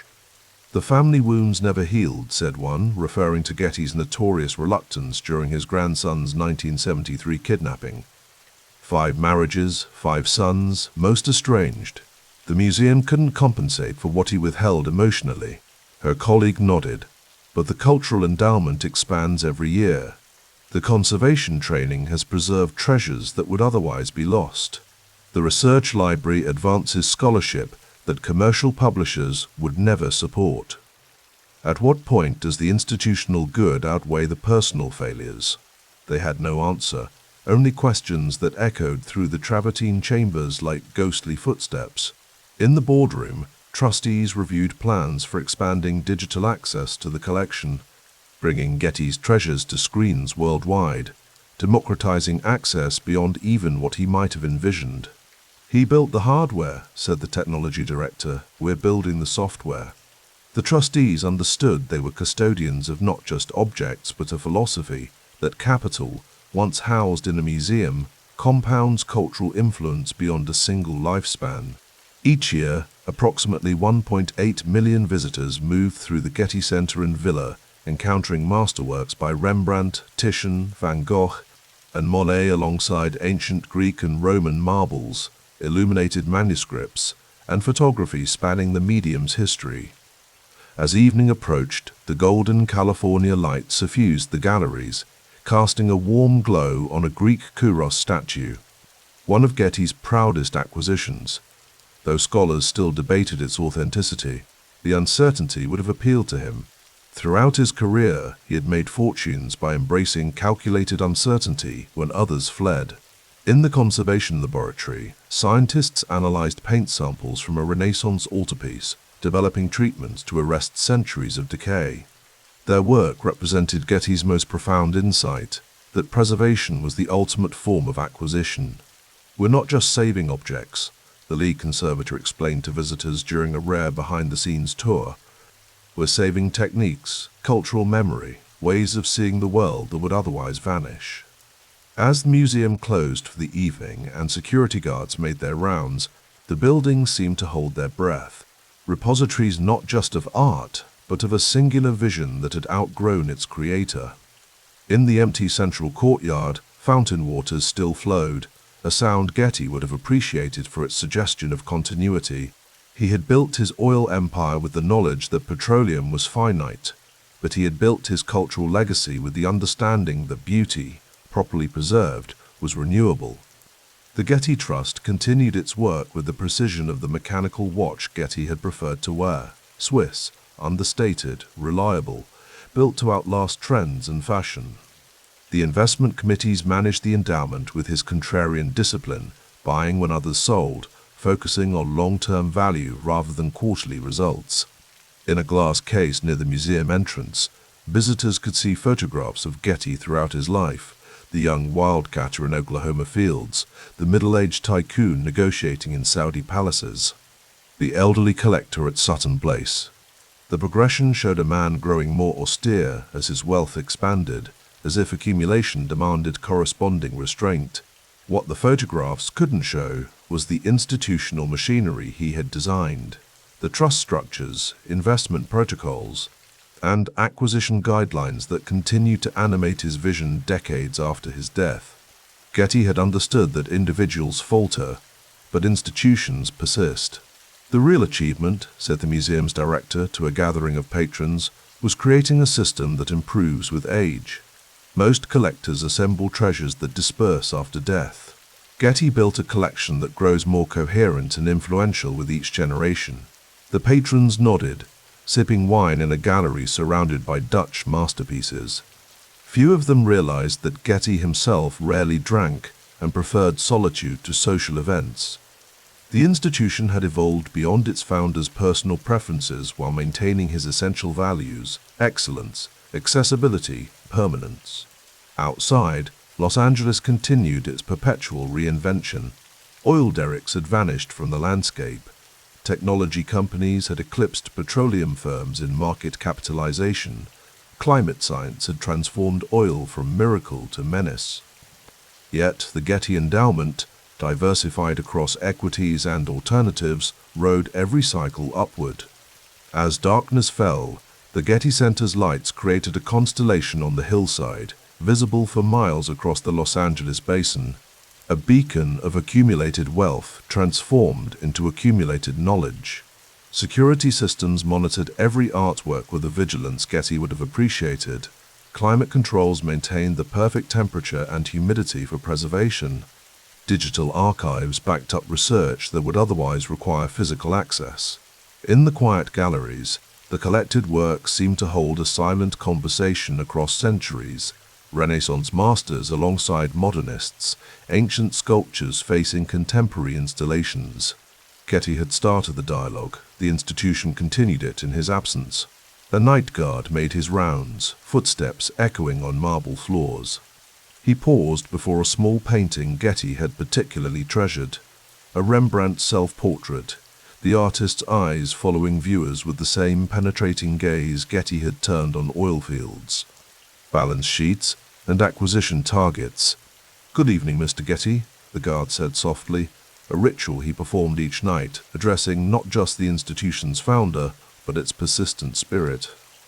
The painting offered no response, but throughout the complex, Getty's influence continued its work. Conservators trained, scholars researched, curators acquired, and visitors encountered beauty without financial barriers. His money worked every day, converting financial capital to cultural capital with the same efficiency his oil rigs had once converted petroleum to profit. In this afterlife of influence, Getty had achieved something few of his wealthy contemporaries managed, a posthumous purpose that expanded rather than diminished with time. The payphone was forgotten, the museum remained. Thanks for listening to the story. Please subscribe, turn on notifications, and like the video. Feel free to share the video with your friends who love money stories.